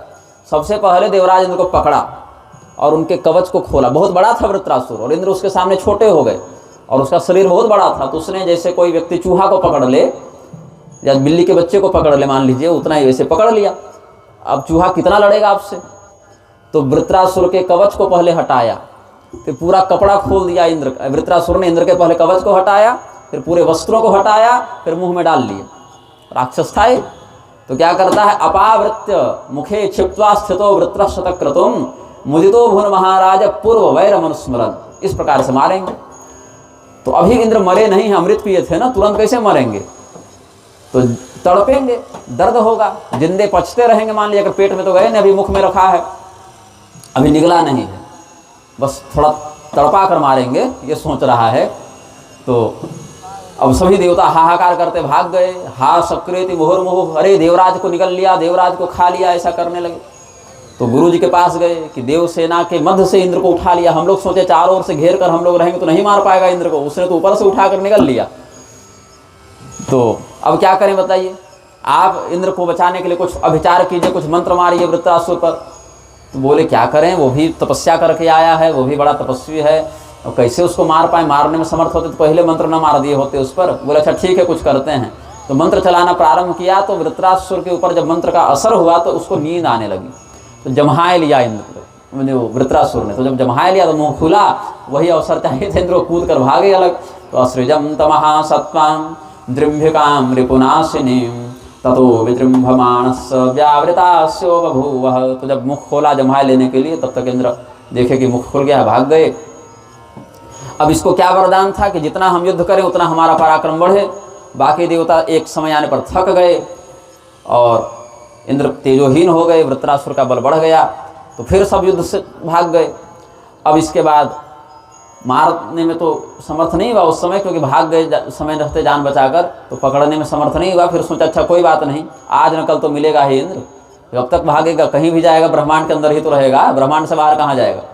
तो अभी स्वर्ग में हम सुख का उपभोग करते हैं। तो त्वष्टा को आकर कह दिया, देखिए पिताजी हम तो निगल ही लिए थे, लेकिन वो जम्हाई आ गई बीच में तो भाग गया, लेकिन चिंता मत कीजिए, वो अब सिंह के सामने चूहा कब तक सुरक्षित रहेगा, वो तो हमारी इच्छा पर कभी भी पकड़ के मार देंगे, उसका इतना सामर्थ्य नहीं कि हमसे वो भिड़ जाए, आप निश्चिंत रहिए। बोले ठीक है पुत्र, कोई बात नहीं, तुम विजयी हो तो तुम्हारे जीवित रहते ही हम इंद्र को मरा हुआ ही मान लेते हैं कि वो मर ही गया अब। और बोले अच्छी बात तो यह है कि इंद्र जीवन भर ये कष्ट पाते रहेंगे कि हम राजा थे और आज हम भिक्षुक के समान हो गए, तो ये असली मौत है उनकी, असली मृत्यु तो यही है, उनके अरबपति को भिखारी बना दो, तो उसके लिए तो मृत्यु से बढ़कर है वह। अब सभी देवता इस प्रकार से जब हताश निराश पराजित हो गए तो पहुंचे कैलाश पर्वत। ऐसे मानसरोवर ये सब कैलाश का ही क्षेत्र है, वहीं लड़ाई हुई थी। तो शिव जी के पास पहुंचे, बोले प्रभु अब हम पूर्णतः पराजित हो गए हैं, अति पराजितान, केवल हारे नहीं हैं, बिल्कुल हार चुके हैं, अब कोई उपाय नहीं बचा। दो बार लड़े हैं, दोनों बार बहुत बुरी तरीके से हारे हैं। देव देव महादेव कृपा सिंधु महेश्वर रक्षास्मान भयभीतास्तु वृत्रेणाति पराजितान। हे महादेव हमारी रक्षा कीजिए, देवलोक पर अधिकार प्राप्त करके उस वृत्रासुर ने हम सबको मार डाला है, मान लो मार ही दिया है, बस पता नहीं हम लोग जीवित कैसे हैं, किसी भाग्य से, नहीं तो हम तो मर ही चुके हैं, आप हमारी रक्षा कीजिए, आप जाकर वृत्रासुर का वध कीजिए। शिव जी बोले ये सब हमारा काम नहीं है, तुम गलत काउंटर पर आए हो। बैंक जाते हैं तो क्या करते हैं, काउंटर नंबर 4 पर जाइए। तो शिव जी बोले कि ये हमारा विभाग नहीं है, ये विष्णु भगवान का विभाग है, पालन करने वाले वो हैं, उनसे जाकर कहो, राक्षसों को मारने के लिए अवतार नहीं लेते रहते हैं वो। हाँ वो न कर पाए या मना कर दें तब बाद में हमारे पास आना, पहले तो पालन विभाग में जाओगे ना, पालक विभाग उनका है, हम तो संहार वाले देवता हैं। कोई बात नहीं, हम चलेंगे तुम्हारे साथ, ब्रह्मा जी के पास पहले चलेंगे, उनको भी सम्मिलित कर लेंगे इसमें, क्योंकि वरदान तो वही दिए हैं वृत्रासुर को, तो उनका वरदान है तो उनको भी साथ में साधना पड़ेगा ना, कि उनका वरदान कैसे टूटेगा। तो हमारे पास आ गए हो और ब्रह्मा जी का वरदान उसके साथ है, तो हम लोग दोनों मिलकर वैकुंठ चलते हैं, वहीं विष्णु भगवान से मिलकर चिंतन करेंगे कि क्या किया जाए इसमें। तो क्यों, विष्णु भगवान शक्तिशाली भी हैं, सबसे बुद्धिमान हैं और बहुत दयालु भी हैं, और सबसे बढ़कर माया जानते हैं, मायापति हैं, तो छल भी करने की आवश्यकता पड़ेगी तो बहुत बढ़िया योजना बनाएंगे, सामने वाले को ऐसा मूर्ख बनाएंगे कि जैसे मधुकैटभ को नहीं बनाया, स्वयं से अपनी मृत्यु का वरदान दे बैठे। तो भगवान इतनी बढ़िया, भस्मासुर के समय उसको मूर्ख बनाया था, तो थोड़ा सा अगर आप मूर्ख बनना चाहें तो भगवान फिर इतना बना देंगे कि इतिहास में नाम दर्ज हो जाएगा कि हाँ हुआ था कोई भस्मासुर। क्या किया जीवन में उसने, 7 दिन तपस्या की, 7 दिन पीछा किया, 14 दिन की जिंदगी है उसकी, लेकिन ग्रंथ में नाम अमर हो गया, क्योंकि मूर्ख था। तो ऐसा नहीं कि ग्रंथ में केवल विद्वानों का नाम होता है, मूर्खों का भी होता है। इतने बड़े मूर्ख हो जाओ कि देवता परेशान हो जाए कि इतनी जिंदा कैसे इतनी मूर्खता लेकर आई। तब तो वृत्रासुर के पास छल से हो, बल से हो, जैसे भी हो, जो भी नियम लगेगा भगवान लगाने में समर्थ हैं, वही दिमाग देंगे, बुद्धि देंगे। तो नारायण भगवान के पास गए। भगवान जानते हैं, फिर भी पूछे कि आप लोग बताइए कैसे आए। कि माँ गतास्म लोकेशा हर ब्रह्म समन्विता, शिव जी को लेकर आए हो, ब्रह्मा जी को लेकर आए हो, इतने बड़े बड़े देवताओं की पैरवी लगाए हो हमारे पास आने के लिए, कोई बहुत बड़ा कारण होगा इंद्र, बताओ क्या बात है। तो इंद्र क्या बोले, इंद्र चुप हो गए। अंतर्यामी पूछ रहे हैं कि शिव जी को क्यों लेकर आए हो, तो कुछ बोले ही नहीं, बस हाथ जोड़कर माथा झुकाकर रोने लगे इंद्र। तो भगवान बोले अच्छा कोई बात नहीं, आप लोग मौन धारण मत कीजिए, अब अच्छा कारण हो चाहे बुरा कारण हो बता दीजिए, जीवन तो जीवन है ना, सुख दुख है, कलंक है, अच्छी बुरी सब बातें होती हैं जीवन में, तो बताइए हुआ क्या है। जब बताइएगा नहीं तो समाधान हम देंगे कैसे। तो सभी देवता बोले कि प्रभु बताया उसको जाता है जिसको पता नहीं हो। बार बार अपने मुंह से अपना कष्ट बताने में बड़ी लज्जा आती है कि वृत्रासुर ने मार कर भगा दिया, जहाँ जा रहे हैं यही बोलना पड़ रहा है, वृत्रासुर ने मार कर भगा दिया, मार कर भगा दिया। क्यों मार कर भगा दिया, क्या दुश्मनी थी। तो देवराज इंद्र ने साधु पर वज्र मार दिया, ये पाप कर दिया, हम कलंकी हो गए हैं, हम पापी हो गए हैं। कितनी बार अपने मुँह से बोलें, बोलना चाहिए, पाप को बार बार बोलना चाहिए और पुण्य को छिपाना चाहिए। अपनी प्रशंसा नहीं करनी चाहिए, निंदा अपनी करनी चाहिए। हनुमान जी से बड़े ज्ञानी हो नहीं, हनुमान जी अपना परिचय जब देते हैं क्या कहते हैं कि हे राम जी देखिए मैं संसार का सर्वश्रेष्ठ ज्ञानी नाम अग्रगण्यम, मैं हनुमान हूँ, ऐसा कहते हैं नहीं। कहते मैं कुटिल हृदय हूँ, अज्ञानी हूँ, मूर्ख हूँ, प्रभु आप कृपा करके मेरा उद्धार कीजिए। एक में मंद मोह बस कुटिल हृदय अज्ञान, पुनि प्रभु मोहि विसारे उदीन बंधु भगवान। तुलसीदास जी लिखते हैं जाके कृपा लवले सते मतिमंद तुलसीदास हूँ। शंकराचार्य जी कहते हैं मत्समः पातके नास्ति पापक नहीं तत्समा नहीं। यामुनाचार्य जी कहते हैं कि दयनीय स्तवनाथ दुर्लभ। कुलशेखर महाराज कहते हैं कि ये सहस्रसो जन्मया व्याधि विधाई, ऐसे करके है। सोहम विपाक अवसरे मुकुंद क्रंदा में संपत्ति गतिस्तवाग्रे। तो जो भी भक्त होगा वो अपने धर्म को छिपाएगा, अपने पुण्य को छिपाएगा और अपनी दुर्वृत्ति का बखान करेगा, चाहे वो पापी न भी हो, फिर भी अपने आप को सदैव दीनहीन के ही समान। कहते हैं कि तद्भृत्य भृत्य परिचारक भृत्य भृत्य भृत्यस्य भृत्य इति मां स्मर लोकनाथ। हे भगवान, जब हम मरें, मतलब एक स्थिति का चिंतन कीजिए कि भगवान के पास भक्त क्या कहता है कि जब हम मरें, चाहे कहीं मेरा परिचय देने की आवश्यकता हो कि किसको लेकर आना है या किस पर कृपा कर रहे हैं, तो बताइएगा कि अपने भक्त पर कृपा कर रहे हैं, क्योंकि हम आपके सेवक नहीं हैं, हम आपके भक्त नहीं हैं, हम उतने बड़े हो भी नहीं सकते हैं कि आपकी भक्ति हमको मिल जावे, आपके भक्त बन पाए इसके लायक हम नहीं हैं। तो फिर क्यों हमारी पूजा करते हो भाई, हमसे क्यों तुम प्रेम करते हो। तो कहा कि कौन लगते हो तुम हमारे, भक्त तो हो नहीं तो क्या लगते हो तुम हमारे। तो कहते हैं त्वद्भृत्य भृत्य परिचारक भृत्य भृत्य भृत्यस्य भृत्य इति मां स्मर लोकनाथ। त्वद्भृत्य भृत्य परिचारक भृत्य भृत्य भृत्यस्य भृत्य इति मां स्मर लोकनाथ। आपके जो सेवक हैं, उनके जो सेवक हैं, उनकी जो सेवा करते हैं, उन सेवकों के जो सेवक हैं, उनके जो सेवक हैं, उनके जो सेवक हैं, उनका मैं सेवक हूँ, ऐसा स्मरण कर लीजिएगा। 7 स्तर दिखाए, आपके भक्त नहीं, आपके सेवक नहीं, हमारी किस्मत वहाँ कहाँ कि आपकी सेवा कर पाएँ। आपके जो लोग सेवा करते हैं, उनकी जो सेवा करते हैं, उनकी जो सेवा, उनकी सेवा, उनकी सेवा, उनकी सेवा जो करते हैं, उनके हम सेवक हैं, ऐसा संबंध दिखाया है भक्तों ने। तो श्रेष्ठ पुरुष क्या करते हैं, अपने गुणों का वर्णन स्वयं नहीं करते, उसके लिए तो समाज बैठा है और समाज के सामने अपने अवगुणों को विशेष प्रकाशित करते हैं, चाहे अवगुण हो या न भी हो। तो ये क्या कहते हैं यहाँ पर देवता कि प्रभु हम पापी हैं, कलंकी हैं, हमारे राजा ने यह पाप किया और जब भी हम, लेकिन हैं तो आपके ही, अब हो गया पाप तो क्या करें, बेटा हो गया शराबी तो गोली मार दें। उसको सुधारने का प्रयास करना चाहिए, उसके शोधन का प्रयास करना चाहिए, उसको अच्छे मार्ग पर लाने का प्रयास करना चाहिए। तो इसलिए प्रभु हमारा उद्धार कीजिए, आपने ही सदैव उद्धार किया है। राजा बलि को आपने ही वामनावतार में बांधा, हमें पुनः स्वर्ग पर प्रतिष्ठित किया। देवासुर संग्राम जब समुद्र मंथन के बाद हुआ, आपने ही हमें अमृत का वरदान दिया, हमें विजय प्रदान कराई। तो आज आपके अलावा हमारा कौन रक्षक है। तो बोले अच्छा कोई बात नहीं, बुद्धि से, बल से और धन से जिस भी प्रकार की आवश्यकता पड़ेगी हम आपकी सहायता करेंगे, क्योंकि भगवान तो ज्ञान स्वरूप हैं ही और विष्णु भगवान है तो पराक्रम की कोई बात ही नहीं कमी, और लक्ष्मीपति है तो पैसे की भी कोई दिक्कत नहीं है, न बुद्धि की दिक्कत है, न पैसे की दिक्कत है, न पराक्रम की दिक्कत है। भगवान बोले चाहे जैसे लगेगा आपका सहयोग, सब सहयोग हम करने के लिए तैयार हैं। पहली बात है कि उसके पास सबसे बड़ा बल क्या है? ब्रह्मा जी का वरदान। तो उसको मारने के लिए ऐसी वस्तु का प्रयोग करना पड़ेगा जो न सूखी हो, न गीली हो, न लोहे से बनी हो, न लकड़ी से बनी हो, न पत्थर से बनी हो, न किसी हथियार के रूप में उसकी गणना होती हो। ठीक है। और दूसरी बात यह है कि अभी आप सभी देवता ताज़ा ताज़ा 2-2 बार बैक टू बैक हारे हैं। अभी हारे थे और तुरंत फिर हारे हैं कुछ अंतराल में, इसीलिए आपके पास इतना सामर्थ्य नहीं है कि दोबारा चुनौती देकर उसको युद्ध के लिए ललकार सकें। तो आपको अपने पराक्रमी होने की प्रतीक्षा करनी चाहिए। तो अभी क्या करना है? अभी लड़ाई नहीं करनी है। कब लड़ना है और कहाँ लड़ना है, सारा खेल इसी का है। सेना की संख्या से बहुत अधिक मतलब नहीं होता है। औरंगजेब की तुलना में या अकबर की तुलना में शिवाजी या महाराणा प्रताप की सेना कितनी बड़ी थी? सारा खेल इसी बात का है कि हम कब लड़ रहे हैं और कहाँ लड़ रहे हैं। समय और स्थान, ये युद्ध के परिणाम को बहुत अधिक प्रभावित करता है।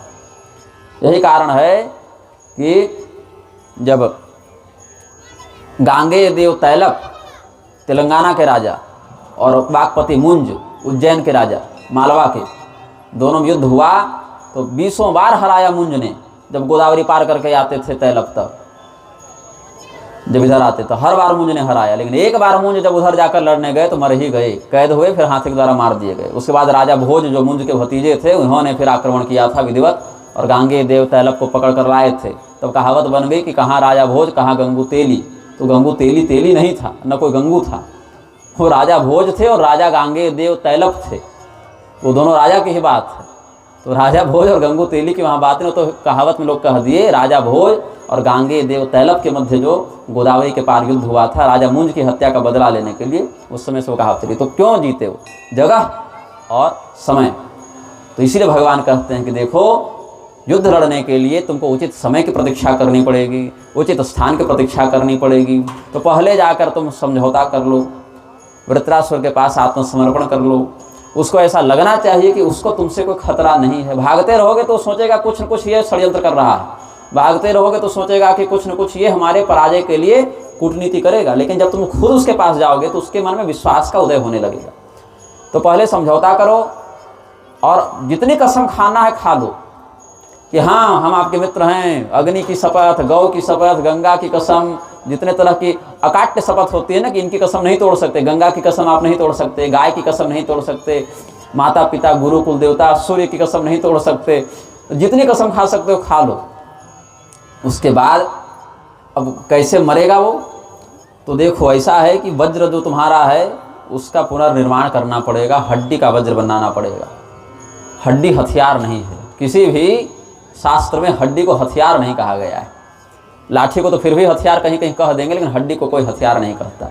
इसलिए हड्डी का ही प्रयोग करना है उसको मारने में। और ऐसा है कि वृत्रासुर की आयु अभी पूरी हुई भी नहीं, अभी जला भी दोगे तो उस पर असर ज़्यादा होगा नहीं। इसीलिए जब उसकी आयु का समापन होने का समय आ जाए तो हम उसी समय अपने शक्ति का प्रयोग, उसकी प्रतिष्ठा, अपने विष्णु तत्व का सन्निधान कर देंगे उसी हड्डी वाले वज्र में।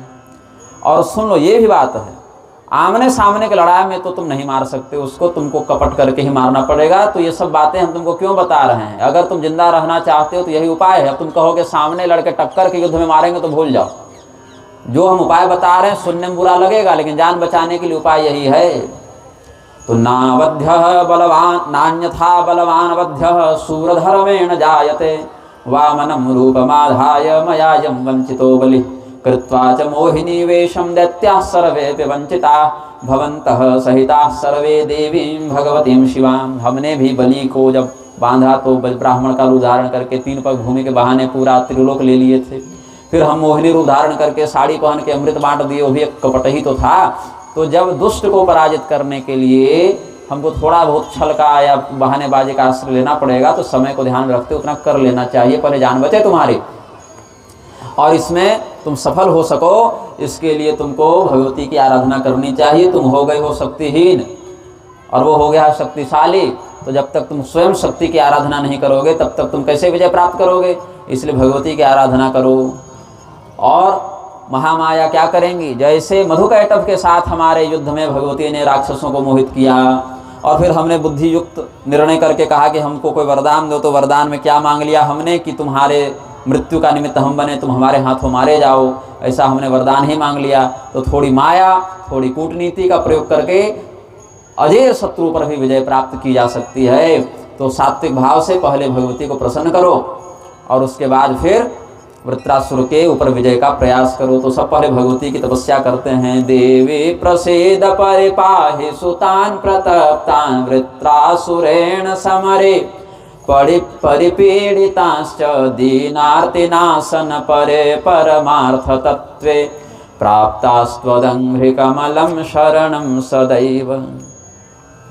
त्वं सर्वविश्वजनने परिपालयास्मान् पुत्रानि वाति पतितान् रिपुसंकटेऽस्मिन्।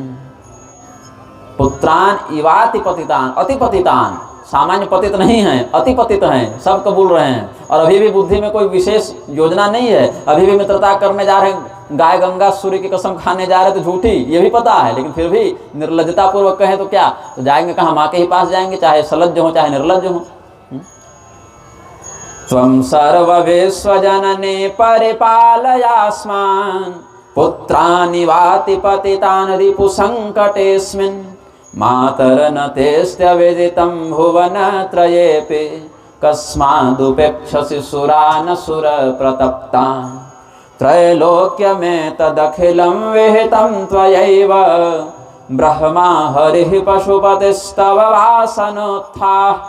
कुर्वन्ति कार्यमखिलं स्ववसानते ते भ्रूभंगचालनवसाद विहरन्ति कामं। जब भी कहते हैं संसार में भी देखा जाता है कि कोई माँ हो, उसका बेटा थोड़े गलत रास्ते पर चला जाए तो भी माँ उसकी रक्षा तो करती ही है, अपने से उसका माथा काटने नहीं निकल जाती है, बोलती है बेटा तुमने गलत किया, सुधर जाओ, तुम्हारा परिणाम अच्छा नहीं होगा, लेकिन कम से कम रक्षा तो कर ही लेती है। और आप जानते हैं कि हम देवता निरपराध हैं, गलती केवल इंद्र की है, लेकिन मार सब खा रहे हैं, क्योंकि राजा के कृत्य का परिणाम प्रजा पर भी पड़ता है। अभी सरकारें कहीं लड़ जाएं तो जनता तो ज़्यादा ना मरेगी, नेताजी तो मरे भी न, बल्कि कह दे तो नेता नहीं ही मरे, जनता ही मरेगी।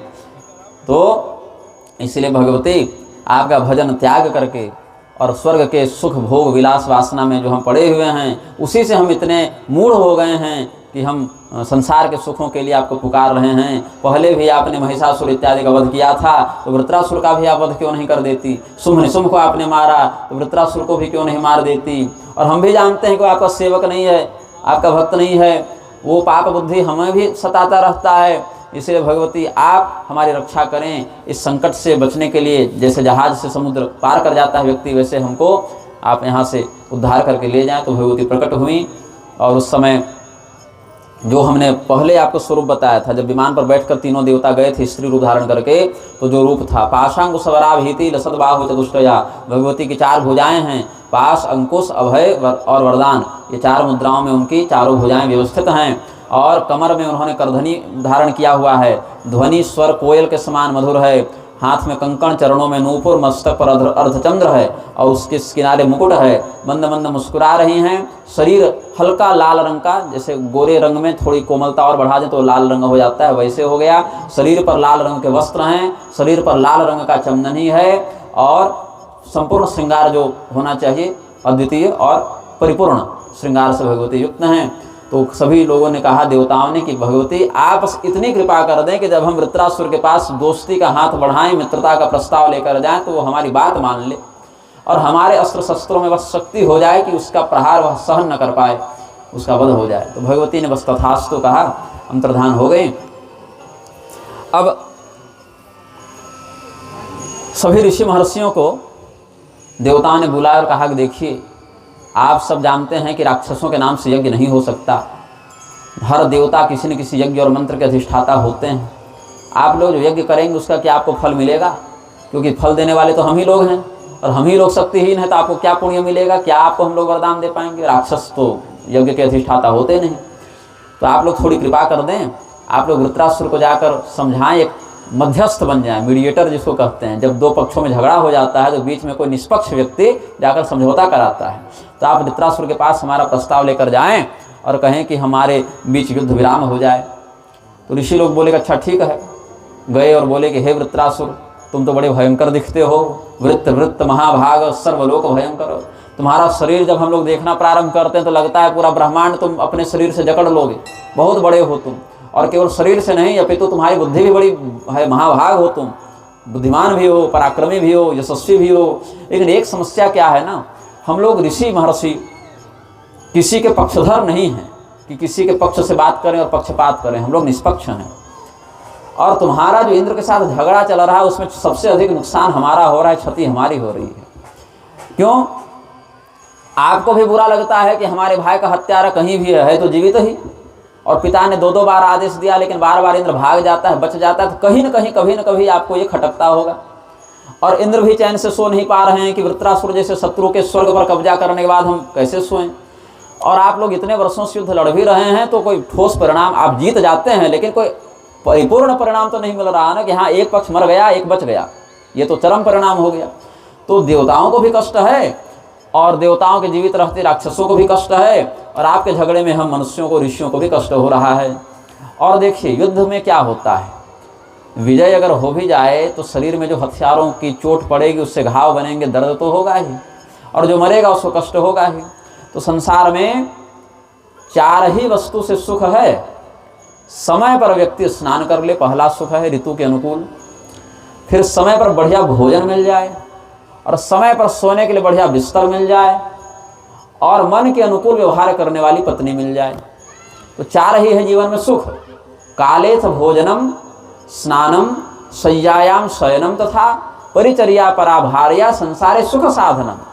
और इन सुखों को छोड़कर आप लोग जब देखो तीर धनुष लेकर पड़े रहते हैं दूसरे के पीछे, ये कैसा सुख है भाई। तो आप लोग दोनों ऐश्वर्यवान हैं, सब वैभव वाले हैं, भैया बढ़िया खाइए पीजिए नहाइए, अपनी अपनी पत्नी के साथ जीवन बिताइए, सुख से रहिए, झगड़ा झंझट में क्या रखा हुआ है। कौन ऐसा बुद्धिमान होगा? अब जो लोग कहते हैं युद्ध में मरने से स्वर्ग की प्राप्ति होती है, उनको भी हम मूर्ख ही मानते हैं। वो यहाँ शरीर को मार लो और कौवे सियार नोच नोच कर खा रहे हैं, और स्वर्ग में बाद में सुख मिलेगा। अरे जो मिल रहा है उसको पकड़ो ना जी, जीते जी सुख भोग लो। यहाँ मर लेंगे, एक दूसरे का हाथ पर काट के जान ले लेंगे, और वहां सुख भोगेंगे। भोगेंगे के चक्कर में भोग रहे हैं, क्यों छोड़ते हो? थोड़ा बहुत मतलब स्वर्ग तो मिलता ही है, हतो वा प्राप्स्यसि स्वर्गम। लेकिन वृत्रासुर कम से कम बात समझ जाए कि युद्ध नहीं करना है, ये समझाने के लिए सब बातें कह दी गई हैं। तो हर बात को अक्षरशः शास्त्र में ग्रहण नहीं कर लेना है कि ये कह रहे हैं कि नहीं मिलता है तो झूठ होगा। गीता में भगवान कहते हैं हतो वा प्राप्स्यसि स्वर्गम, ऐसा नहीं है। क्यों कहा जा रहा है और किसके लिए, किस उद्देश्य से कहा जा रहा है, ये महत्वपूर्ण है। और नहीं तो भस्मासुर को मोहित करने के समय शिव जी की बड़ी बुराई की है विष्णु भगवान। अरे उसके चक्कर में पड़े हो जो स्मशान में रहता है, वो क्या वरदान देगा जी? उसको शास्त्र वाक्य नहीं मान सकते हैं कि विष्णु भगवान बोल रहे हैं, कैसे नहीं मानोगे? अरे वो भस्मासुर को मूर्ख बनाने के लिए बोल रहे हैं, और वही मूर्ख तुम हो जो मूर्ख जैसा मोहित हो रहे हो, शिव जी की निंदा कर रहे हो। ऐसा नहीं होना चाहिए। किसके लिए बोला गया और क्यों बोला गया, ये समझकर ही शास्त्र का अनुसरण करना चाहिए। तो इसीलिए कहे हे वृत्रासुर, ऐसा है कि आप लोग दोनों मित्र बन जाइए, साथ साथ स्वर्ग का उपभोग कीजिए, इससे सबको आनंद होगा और हम सब सुखी रहेंगे। तो हम लोग मैत्री कराना चाहते हैं। सत्य के आधार पर पृथ्वी जीवन को धारण करती है, सत्य के आधार पर सूर्य प्रकाशित होते हैं, सत्य के आधार पर वायु प्रवहमान है, और सत्य के आधार पर ही समुद्र अपनी मर्यादा में रहता है, सुनामी से पृथ्वी को नष्ट नहीं कर देता।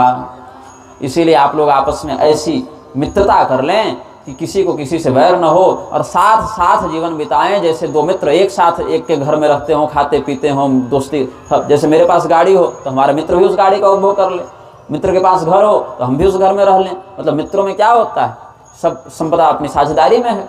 तो वैसे ही आप लोग स्वर्ग का साझा सुख प्राप्त करें, ये हम लोग चाहते हैं। तो वृत्रासुर अपनी गद्दी पर बैठा था, इंद्र के पद पर तो वही बैठा था। उसने कहा कि हे ऋषि महर्षियों, आप लोग अपनी तपस्या छोड़कर और हमारे पास इतनी दूर ये बात कहने आए हैं, तो जरूर कोई बहुत बड़ा कारण है।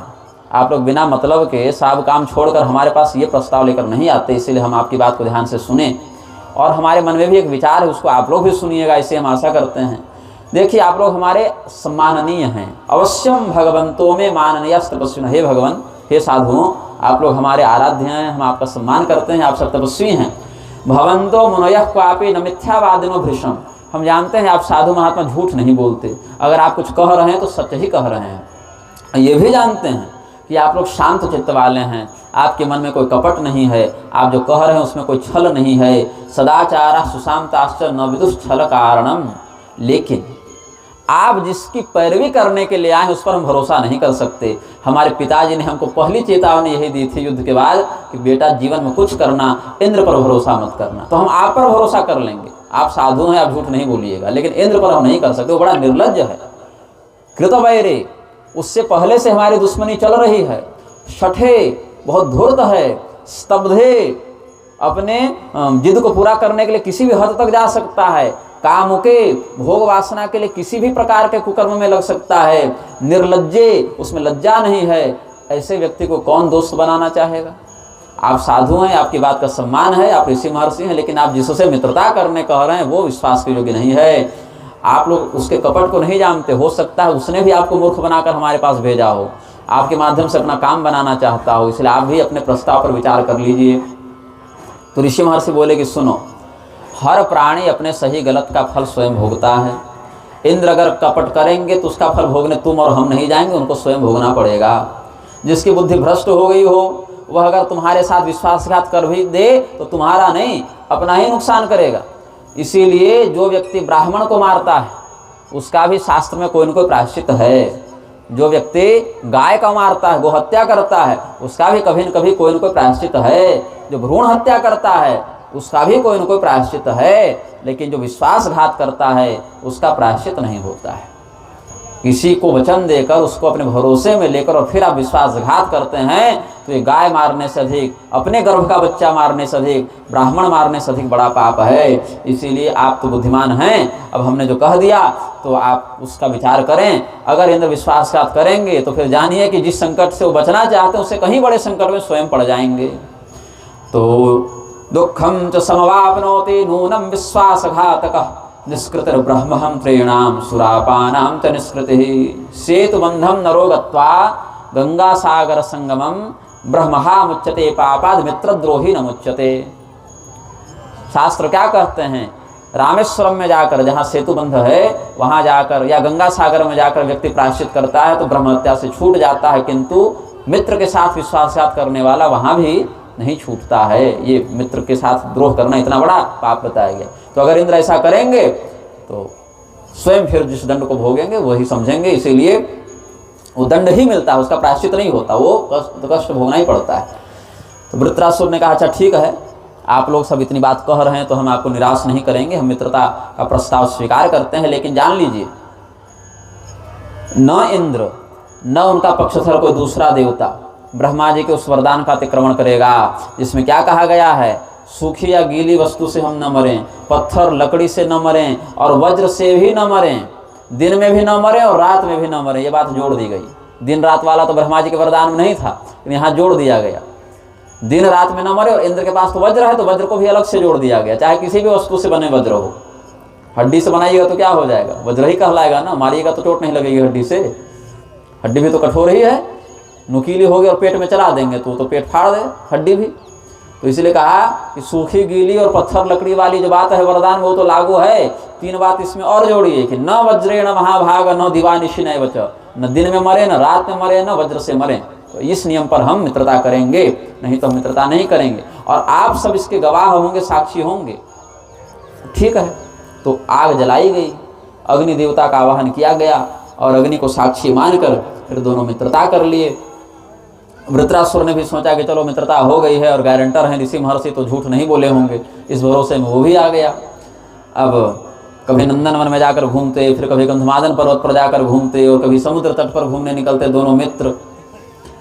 अब इंद्र हमेशा सोचते कि कब मारें इसको, हमारी गद्दी पर बैठ जा रहा है, देखो जिस बिस्तर पर हम सोते थे वहां ये सोया हुआ है, ये शत्रु कब जाएगा हमारे घर से। तो इंद्र को हमेशा ताक लगी रहती थी कब मारें। तो कुछ वर्ष बीत गए, लेकिन इंद्र जो है सो कोई अवसर न खोज सके कि उसको कब मारा जाए। तो एक बार त्वष्टा ने, जो वृत्रासुर के पिता हैं, बुलाए और कहे कि सुनो, जिसके साथ शत्रुता हो चुकी हो, बहुत कहने पर भी उसका पूरा विश्वास नहीं करना चाहिए, सतर्क हमेशा रहना चाहिए।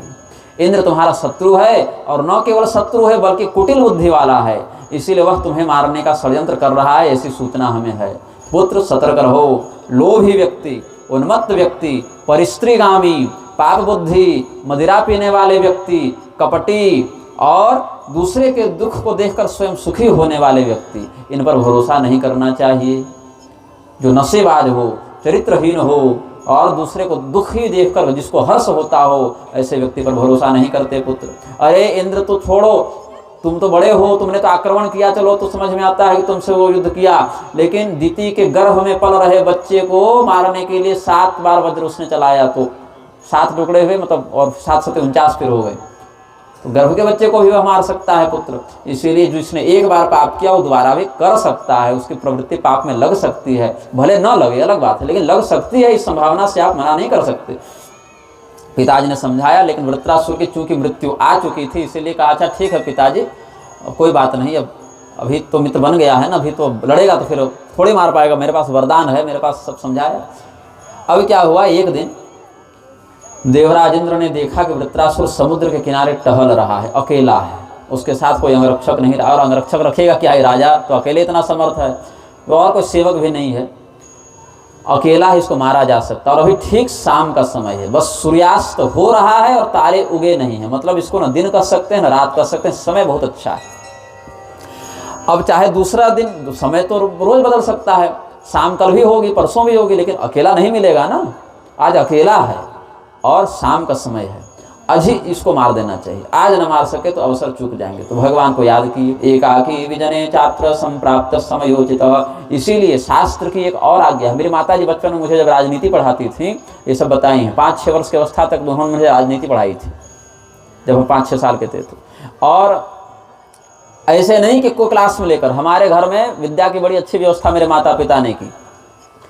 पिताजी बाजार जाने सब्जी लाने के लिए तो हमको साथ में लेकर जाते थे, और चलते चलते उपनिषद पढ़ाते रहते थे, गीता पढ़ाते रहते थे, तो जाने जाने में आधा घंटा लगा, आधा घंटा आते जाते कितने श्लोक याद हो गए, कितने शास्त्र की बातें याद हो गई।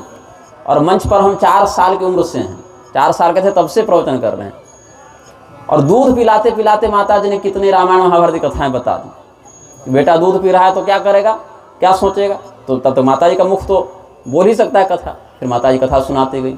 तो बाल कांड से लेकर उत्तर कांड तक की रामायण हमने तब पढ़ ली थी जब हमने दूध पीना छोड़ा भी नहीं था। और एक दिन घर में हुआ हंगामा, जब लवकुश को छोड़कर माता सीता घुस गई पृथ्वी के अंदर, तब उस दिन हमको बहुत बुरा लगा था, बहुत रोए थे, इतना रोए कि रात को 12-1 बजे पड़ोसी आगे कि क्या हो गया, तब बताया गया सीता जी धरती में चली गई, भाई कष्ट हो रहा है तो रोएंगे नहीं तो क्या करेंगे। तो उस समय माता जी ने हमको कहा था, राजनीति जब पढ़ा रही थी तब कहा था कि राजा को कभी भी अकेले नहीं रहना चाहिए, जब राजा अकेले रहता है तो उसके ऊपर बहुत से शत्रुओं की दृष्टि रहती है। दूसरा उन्होंने पढ़ाया था कि राजा को कभी अपना वास्तविक परिचय नहीं देना चाहिए, अगर वो अकेला हो तो ये नहीं कहना चाहिए हम राजा हैं। अब राजा का वेशभूषा स्वरूप देखकर यही गलती प्रताप भानु ने की थी, उसने बता दिया था, पहले नहीं बताया था, बाद में उसने स्वीकार कर लिया, पहले तो कहा मैं मंत्री हूँ। तो राजा को कभी अगर एकांत में हो और अज्ञात व्यक्ति परिचय पूछे तो उसको अपना वास्तविक परिचय नहीं देना चाहिए कि मैं वहाँ का राजा हूँ, उसको बोलना चाहिए कि मैं वहाँ का अधिकारी हूँ, राज कर्मचारी हूँ, या मंत्री हूँ, या सेनापति हूँ, या ऐसा कुछ महत्वपूर्ण पद, ताकि वो डरे भी कि बड़े अधिकारी हैं, लेकिन सीधे राजा हूँ नहीं बताना चाहिए। दूसरा, राजा को कभी अकेले नहीं रहना चाहिए, अगल बगल या कुछ ऐसी स्थिति में रहना चाहिए कि कुछ लोगों की नज़र उस पर रहे, अगल बगल कुछ लोग रखें, देखते रहें। ये सब कुछ बातें हमको स्मरण आ गई। तो वही यहाँ पर एकाकी विजने छात्र संप्राप्त समयोचित एवं विचार्य मनसा सस्मार हरिमव्ययम। देवराज इंद्र ने कहा इसको मारने का बहुत अच्छा अवसर है, संध्या का समय है, न दिन है न रात है, ये अकेला भी है। तो भगवान विष्णु को स्मरण किया कि आप हमारे वज्र में प्रतिष्ठित हो जाइए। अब क्या है कि सामने से मार नहीं सकते, पीछे से प्रहार करना होगा, लेकिन भगवान विष्णु तो प्रतिष्ठित हो गए। एक नियम और फंस गया ना कि सूखी और गीली वस्तु से हम न मरें। अब या तो सूखी होगी या तो गीली होगी, बीच की कौन सी वस्तु होती है। और वज्र तो सूखा ही माना जाएगा, और पानी में डाल दें तो गीला माना जाएगा कि चलो सूखे से नहीं मरेगा, गीले से मरेगा, तो पानी में भिगा कर मार दो, वो भी नहीं संभव है। अब कैसे मारें इसको। तब उन्होंने क्या देखा, समुद्र के किनारे वो अपना विचरण कर रहा था, विहार कर रहा था। तो क्या देखते हैं देवराजेंद्र की समुद्र की तरंगों से फेन उठ रहा है, और उस फेन में क्या हो रहा है, न सूखापन है न गीलापन है। अगर आप अपने हाथ को फेन में डाल दें, फेन को हाथ में लपेट लें, तो उसको क्या कहेगा, गीला है कि सूखा है। चूंकि वह जल से निर्मित हुआ है, इसीलिए वह गीला भी है, किंतु उसमें जल तत्व से अधिक विस्तार वायु तत्व का है, इसीलिए वह सूखा भी है। यानी ठीक ठीक निश्चित रूप से यह नहीं कहा जा सकता कि वह सूखे में आएगा कि गीले में आएगा। मतलब वहाँ एक अवकाश मिल गया, एक नियम। जैसे कानून में कुछ वकील खोजते हैं कि इसमें कौन सा पेंच लगावें, कानून कह क्या रहा है, तो इसमें यह पेंच लग गया कि इसको ठीक ठीक नहीं कहा जा सकता कि सूखी वस्तु है कि गीली है, और हथियार तो कुछ है नहीं। तो समुद्र फेन को उन्होंने उठाया और वज्र को लपेट के ऊपर फेन लपेट दिया। अब वज्र न सूखा है न गीला है और फेन से युक्त है, तो फेन से युक्त कोई हथियार होता नहीं है। कोई भी व्यक्ति युद्ध करने जाता है तो हथियार में फेन लगाकर नहीं जाता है, तो वह हथियार भी नहीं कहा जा सकता। फिर भगवती का स्मरण किया कि मैं शक्तिहीन हूँ और ये शक्तिशाली है, इसलिए इसकी शक्ति क्षीण हो जाए और मेरी शक्ति बढ़ जाए, क्योंकि युद्ध प्रारंभ होगा तो इसकी शक्ति बढ़ने लगेगी ना वरदान के कारण। इसीलिए भगवती ने जब वहाँ अपनी शक्ति प्रतिष्ठित की तो भगवान विष्णु प्रविष्ट हुए वज्र में और फेन से युक्त वज्र का प्रहार इंद्र ने किया, और वृत्रासुर के ऊपर जब वज्रपात हुआ तब उसका मरण हुआ, और फिर देवराज इंद्र के ऊपर पुष्प की वृष्टि हुई और उनको पुनः स्वर्ग का राजा बनाया गया। तब नंदन वन में, जहाँ देवराज इंद्र का शाही बगीचा है, देवोद्यान जिसको कहा जाता है, वहीं भगवती का मंदिर बनवाया। और पुखराज जो मणि होती है, पुखराज रत्न, उससे भगवती की प्रतिमा बनवाई थी। वहाँ स्वर्ग में जो नंदन वन में भगवती का मंदिर है, देवता जिसकी पूजा करते हैं, वो पुखराज की बनी प्रतिमा है और स्वर्ण का मंदिर है। और वहाँ से उनका नाम श्रीदेवी मंदिर उसको कहा गया। श्रीदेवी उनका नाम वहाँ स्वर्ग में हो गया, और वो देवताओं की कुलदेवी के रूप में वहाँ पर प्रतिष्ठित हुई हैं। इसीलिए अपनी कुलदेवी का या कुल देवता का परित्याग नहीं करना चाहिए, उनकी कृपा से ही सब कुछ होता है। अब क्या है देखिए, आप लोग 6 बार ये प्रश्न किए हैं और मैं 1 बार उत्तर दे रहा हूँ। हर व्यक्ति के जीवन में सुख भी हैं, दुख भी हैं, संयोग भी हैं और चमत्कार भी हैं। तो न किसी भी विषय पर हठात श्रद्धा करनी चाहिए, न किसी भी विषय पर हठात अविश्वास करना चाहिए। इस ब्रह्मांड की संरचना बड़ी जटिल है, और ब्रह्मांड छोड़िए, हमारे शरीर की ही संरचना इतनी जटिल है। कितनी जटिल है! हमारे नेत्रों में भी चमड़ी है, हमारे हाथ में भी चमड़ी है। न हाथ से हमें दिख नहीं रहा और नेत्रों से हम किसी वस्तु को उठाकर इधर उधर नहीं कर पा रहे हैं। यहाँ जो खून बह रहा है वो अलग नहीं है, और यहाँ जो खून बह रहा है वो अलग नहीं है। तो अगर चमत्कार खोजना चाहोगे तो हमारा शरीर ही आपको रोज आश्चर्यचकित करता फिरेगा, है ना। तो अपने आराध्य पर विश्वास करते हुए उनकी आराधना करती रहनी चाहिए, इतना ही धर्म का मत है। और उसके माध्यम से फिर जिस प्रकार का अनुभव आपको जीवन में प्राप्त हो, क्योंकि अगर केवल अलौकिक घटनाओं की बात करोगे तो वृत्रासुर के जीवन में कम चमत्कार था, रावण ने कम सिद्धियां दिखाई थी। केवल सिद्धियों का प्रदर्शन या केवल हमारे पास बहुत शक्ति है ऐसा प्रदर्शन की अगर बात की जाए तो एक से एक राक्षसों ने जितना चमत्कार दिखाया, जितनी सिद्धियां दिखाई, उससे तो देवता कांपते भागते थे। इसीलिए बुद्धिमान व्यक्ति क्या करते हैं, अपने आचरण का विधिपूर्वक सही मार्ग में प्रयोग करते हैं, और उसके माध्यम से जब उसको कुछ अनुभव होता है, उस चमत्कार की कृपा का अनुभव करने के बाद उसी में जीवन भर नहीं घूम रहे होते हैं, क्योंकि जीवन सीमित है और विश्व के, ब्रह्मांड के शक्तियों के चमत्कार अनंत हैं। आप पूरा जीवन भी लगा देंगे तभी इससे पार नहीं जा सकते। इसीलिए उसको कृपा समझनी चाहिए, उस पर स्वीकार करना चाहिए, उसको प्रणाम करना चाहिए। लेकिन ध्यान जीवन का कहाँ लगाना चाहिए कि इसके पूर्ति के बाद हमें जहाँ जाना है वहाँ हम क्या खाता बही लेकर जाएंगे, वहाँ क्या हमारे लिए लिखा रहेगा। इसीलिए भगवती का विधिपूर्वक और अधिक से अधिक निस्वार्थ भाव से पूजन करते हुए अपने जीवन को सदाचार युक्त बनाते हुए आपको निष्ठापूर्वक धर्म का पालन करना चाहिए। उसके माध्यम से जब प्राण रक्षा हो जाए, जैसे इस कार्यक्रम से पहले क्या हुआ, हमको सूचना मिली कि किसी को 11,000 वाला करंट लगा था, जो भी था बड़ा तार गया वो लगा था, लेकिन वो व्यक्ति नहीं मरे, उनके जीवन की रक्षा होनी थी। तो चमत्कार तो यहाँ भी देखा जा सकता है अगर देखना ही कोई चाहे तो किसी पुण्य के माध्यम से ही कोई संरक्षण होता है, किसी पाप के माध्यम से ही कोई हानि होती है। तो जो पाप से हानि होती है वह भी पूर्वकृत प्रारब्ध से प्रेरित है, और जो पुण्य से आपको अभ्युदय और विकास और सुख की प्राप्ति हुई वह भी किसी प्रारब्ध से उत्प्रेरित है। तो इसी के मध्य कुछ ऐसा जो अस्वाभाविक हो जब घटित होता है, जो सामान्यतया नहीं घटित होता है लेकिन कभी अस्वाभाविकता से घटित हो जाए तो उसको चमत्कार की संज्ञा दी जाती है। और ऐसी स्थिति में व्यक्ति का क्या कर्तव्य है, इष्ट कृपा का अनुभव करते हुए उनको धन्यवाद दीजिए, प्रणाम कीजिए और विधिपूर्वक धर्म के पालन में आगे जीवन को प्रबंधित कीजिए। यही धर्मशास्त्र का मत हमारी दृष्टि में है। इसलिए बहुत फंसाने वाली और मोहित करने वाली और उलझाने वाली भाषा नहीं बोलते हैं। उलझाने वाली भाषा बोलने वाले अगर हम होते तो भगवती की कृपा से, गुरुओं की कृपा से, माता पिता की कृपा से हमने जितना अध्ययन किया है इस 28 साल के शरीर में अभी तक, हमारे दरबार में भी लाखों लोग आ रहे होते। लेकिन लोगों को ज्ञान नहीं चाहिए, लोगों को धर्म का उपदेश नहीं चाहिए, उनको मनोरंजन चाहिए, उनको कुछ ऐसा चाहिए कि उनकी बुद्धि को बस अच्छा लगे, वाह गजब हो गया। तो इससे जीवन का संभव नहीं है संचालन। क्योंकि आपकी उम्र कितनी है, 50-60 साल मान लीजिए आप आयु है, 10-20-30 साल और जिएंगे, उसके बाद भी ये संसार रहेगा किसी और पीढ़ी के माध्यम से। आप नहीं होंगे इस रूप में, ये संसार रहेगा। तब भी घटनाएं विविध प्रकार की घटित होंगी और तब भी सुखी होंगे लोग, तब भी दुखी होंगे लोग। इसी में से अपना कैसे कल्याण करना है, ध्यान इस पर लगाइए।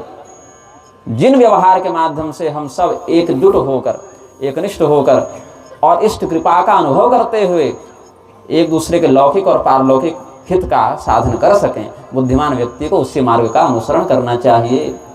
वानरों ने चमत्कार नहीं देखा। जब एक रावण करोड़ रावण बन गया तो क्या किया वानरों ने, अरे ये तो ज़्यादा, हमारे राम जी तो एक हैं, रावण तो 1 करोड़ हो गया, चलो उसी की पूजा करने लगे। ऐसा भी नहीं किया उन्होंने। जिस समय भगवान ने बाण चलाया तो माया भी समाप्त हो गई। तो माया चमत्कार ये राक्षस भी कर सकते हैं, ये देवता भी कर सकते हैं, और उन्हीं देवता या राक्षसों की कृपा प्राप्त मनुष्य भी कुछ अंश में वो कर सकते हैं। तो उससे ब्रह्मांड की मौलिक सत्ता प्रभावित नहीं होती है। मौलिक सत्ता सदाचरण से प्रभावित होती है, और जिस प्रकार के आचरण का शास्त्र ने उपदेश किया हो उसी को ध्यान से श्रवण करना चाहिए। और वह जब सिद्ध हो जाएगा तो आप स्वयं में ही एक चमत्कार हो जाएंगे। हम यह मानते हैं कि तुलसीदास जी का जीवन स्वयं में ही एक चमत्कार है, सूरदास जी का, रैदास जी का, मीराबाई का जीवन ही अपने आप में एक चमत्कार है। क्यों? क्योंकि उन्होंने उस इष्ट का उस श्रद्धा से और उस अनुशासन से भजन किया है। ये कर लेंगे तो फिर सभी चमत्कार सार्थक हैं। ये नहीं कर पाए तो मनोरंजन के अलावा कोई विशेष लाभ नहीं होगा। तो चमत्कार की सार्थकता कब होती है? जब व्यक्ति स्वयं सदाचारी होकर उस इष्ट का विधिपूर्वक अनुसरण करे, उसका पूजन करे। तो आशा है कि आप सब हमारे मंतव्य को समझ गए होंगे। अब यहाँ पर देवराज इंद्र के साथ भी चमत्कार हो गया। क्या हो गया कि वृत्रासुर तो मर गया लेकिन ये सुखी नहीं हुए। इनको क्या लगा था कि वृत्रासुर मर जाएगा तो हम सुखी हो जाएंगे, इसलिए तो मारना था, लेकिन ये नहीं हुए सुखी। इनको लग गई ब्रह्म हत्या। क्यों? ब्राह्मण देवता अग्नि और ब्राह्मण देवता त्वष्टा के संयोग से उसका जन्म हुआ था। तस्मात् जातिस्तु जन्मना, इस नियम से वृत्रासुर को मारने के बाद इंद्र को लग गई ब्रह्म हत्या। और सभी ऋषि महर्षियों ने इंद्र को फिर धिक्कारना आरंभ किया कि अरे हम लोगों को इसने मूर्ख बनाया। अच्छा, देवराज इंद्र ने बताया नहीं था ऋषियों को कि आप जब मीडिएटर बनकर जाइएगा, मध्यस्थ होकर, तो हम बाद में मार देंगे मित्र को। हमारे नाम को खराब किया इसने, हमारे कारण वृत्रासुर ने मित्रता की, हमारे कारण वृत्रासुर ने भरोसा करके इंद्र को अपने द्वारा अभयदान दिया, और आज हमारा ही नाम बिगाड़ते हुए इंद्र ने विश्वासघात कर लिया। देखिए कितने लोगों को पाप लगता है। मंत्रकृत बुद्धिदाता च प्रेरकः पापकारिणां पाप भाग स भवेन्नूनं पक्षकर्ता तथैव च। जो पाप करने की सलाह दे, पाप करने में जो साथ में बैठकर योजना बनाए, पाप की जो प्रेरणा दे, और जो पाप करने में साथ में जाकर पाप में सहयोग, एक तो प्रेरणा दिया, एक योजना साथ में बैठकर बनाया, प्लानिंग किया, दूसरा पाप करने साथ में गया भी कि चलो हम हेल्प करेंगे, सहयोग करेंगे, और चौथा जो उस पाप का समर्थन करे, यहाँ बहुत बढ़िया किया, या उसका पक्ष लेकर बात करे समाज में, ये सभी लोग पाप करने वाले व्यक्ति के ही समान पाप के भागी बनते हैं। तो कौन कौन इसमें लग गए? बोले सब लग जाएंगे। इंद्र को भी दोष लगेगा, उसमें भगवान विष्णु प्रतिष्ठित थे, उनको भी दोष लगेगा, और हम सभी लोगों ने मिलकर मित्रता कराए थे, हमको भी दोष लगेगा। बताओ, हमने तो 4 पुरुषार्थ की बात कही थी। द्वावेवस्तः पदार्थानां द्वावेव निधनं गतौ। प्रथमश्च तुरीयश्च यौ त्रैलोक्याम तु दुर्लभौ। कितने पुरुषार्थ होते हैं सनातन धर्म में? बोले 4। कौन कौन? धर्म, अर्थ, काम, मोक्ष। तो पहला और चौथा मर गया और बीच के 2 बच गए, और उसी को पालन करने के चक्कर में पूरा संसार मरा पड़ा है। धर्म पहला और मोक्ष चौथा, ये समाप्त हो गए। प्रथमश्च तुरीयश्च यौ त्रिलोक्याम तु दुर्लभौ। पहला और चौथा जो त्रिलोकी में दुर्लभ है वो समाप्त हो गया, और अर्थ काम बच गए। अब बड़े बड़े पंडित केवल धर्म और अधर्म की बात बोलते हैं, पालन नहीं करते। क्या है? धर्माधर्मेति वाग्वादो। वाणी का ये विवाद का विषय हो गया, वाग्वाद हो गया। दंभोजम महतामपि। अब बताओ, हम लोग इतने विश्वास के साथ इंद्र और वृत्रासुर की मित्रता कराए थे, इंद्र ने वध कर दिया, नाम हमारा खराब हुआ कि आपके कहने पर हमने मित्रता की थी। अब वृत्रासुर स्वयं आकर बोलने तो नहीं जा रहा है, लेकिन कम से कम वृत्रासुर की इस घटना से लोगों ने तो ऋषियों को कहा ना कि कैसी दोस्ती कराए थे आप। जबकि वृत्रासुर ने तो मना भी किया था कि उस पर विश्वास नहीं करेंगे, आप पर कर ले रहे हैं, इसीलिए मित्रता का हम प्रस्ताव स्वीकार करते हैं। अब त्वष्टा को दोबारा बुरा लगा, बोले कि दूसरे पुत्र को इंद्र ने मार दिया कपट करके, इसको आज तक ठीक से कुछ दंड नहीं मिला है। तो अपने पुत्र का अंतिम संस्कार करके बहुत वो रोने लगे, और इंद्र को ब्रह्महत्या लग गई थी और विश्वासघात का भी दंड मिलना था। तो इसीलिए देवराज इंद्र ब्रह्महत्या के भय से व्याकुल होकर मानसरोवर में जाकर छिप गए, बड़े चिंतित होकर। 1000 वर्षों तक इंद्र छिपे हुए थे मानसरोवर में। स्वर्गीय सुखों से बहिष्कृत होकर देवराज इंद्र ने 1 सहस्त्र वर्षों का निर्वासन झेला है। सरल भाषा में कहें तो बहिष्कार स्वर्ग से देवराज इंद्र का। बाहर रहेंगे तो ब्रह्महत्या लगेगी। तीर्थ में ब्रह्महत्या मानसरोवर में प्रवेश नहीं करती, तो वहीं एक कमल नाल के अंदर छिपकर वो भूखे प्यासे रहने लगे। अब स्वर्ग की गद्दी हो गई खाली, कौन बने राजा? तो शिव जी के एक दामाद हैं, अब ही नहीं है, थे 5000 साल पहले, 5200 साल पहले उनका उद्धार हो गया युधिष्ठिर जी के माध्यम से। शिव जी की पुत्री अशोक सुंदरी से राजा नहुस का विवाह हुआ था। वही राजा नहुस को बोला गया कि आप तेजस्वी हैं, पराक्रमी हैं, आप में योग्यता है, आप देवराज इंद्र का पद संभालें जब तक हमारे वाले इंद्र वापस न आ जाएं। जैसे कहीं समिति भंग होती है तो विवाद से बचने के लिए एक कार्यकारी अध्यक्ष बना दिया जाता है। चुनाव के बीच में प्रोटेम स्पीकर बनाते हैं ना विधानसभा में, कि भाई अभी आप कार्यकारी अध्यक्ष बन जाएं। तो वैसे कार्यकारी इंद्र के रूप में नहुस को बैठाया गया। अब जहाँ धरती के राजा स्वर्ग के राजा बने तो गद्दी छोड़ने वाले हैं वो। कार्यकारी क्या होता है? इंद्र इंद्र होता है। हम इंद्र हैं, योग्य हैं तब न बने हैं, तो अब हम ही इंद्र रहेंगे। अच्छा ठीक है महाराज, हमको क्या मतलब, वो इंद्र गलती की अपना भोगेंगे, हमारा तो फिर राज्य चलना चाहिए, चलिए आप ही इंद्र रहिए। बोले ऐसे कैसे इंद्र रहेंगे? इंद्र बिना इंद्राणी के रहते हैं क्या? हमारे लिए इंद्राणी लेकर आओ। अब देखिए बात ऐसी है कि आप इंद्र बने हैं तो इंद्राणी कौन बनेगी? आपकी पत्नी बनेगी। और इनको चाहिए था पिछले वाले इंद्र की इंद्राणी, हमारी पत्नी तो खैर है ही, उनसे तो हम कहाँ दिक्कत है, लेकिन इंद्राणी वो वाली चाहिए और इंद्र बनेंगे हम। ये हो गई गड़बड़। अब पुराने वाले इंद्र रिटायर हो गए, चाहे बहिष्कृत हो गए, तो उनकी इंद्राणी का पद भी तो चला गया साथ साथ।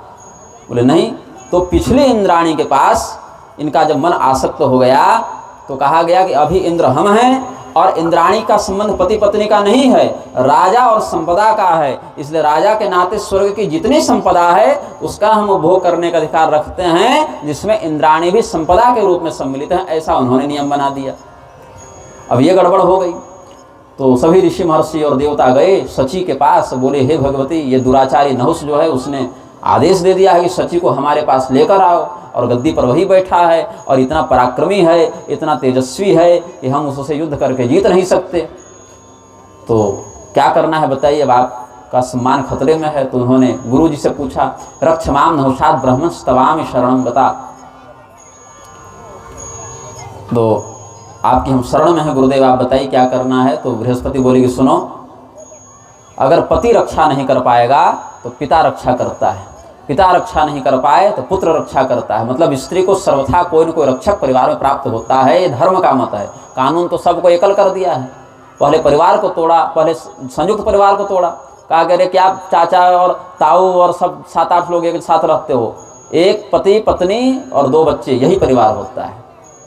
छोटा परिवार सुखी परिवार, छोटा परिवार सुखी परिवार नहीं, छोटा परिवार दुखी परिवार। कि समय आने पर आप कहीं जा नहीं सकते घर छोड़कर, अरे पत्नी अकेली रह जाएगी, बच्चा अकेला रह जाएगा, बीमार पड़ गए तब भी काम करना है। बड़े परिवार में ठीक है झगड़े फिर भी होते थे, लेकिन एक दूसरे का साथ देकर ज़्यादा अच्छे तरीके से व्यवस्थित रूप से नहीं हो जाता था। झगड़े नहीं हो रहे हैं अभी, बच्चे न हो, केवल पति पत्नी हो, तब भी तलाक का केस और घरेलू प्रताड़ना केस करके लड़ाई मरेंगे। लड़ाई यहाँ होती है, संख्या से लड़ाई थोड़े होती है।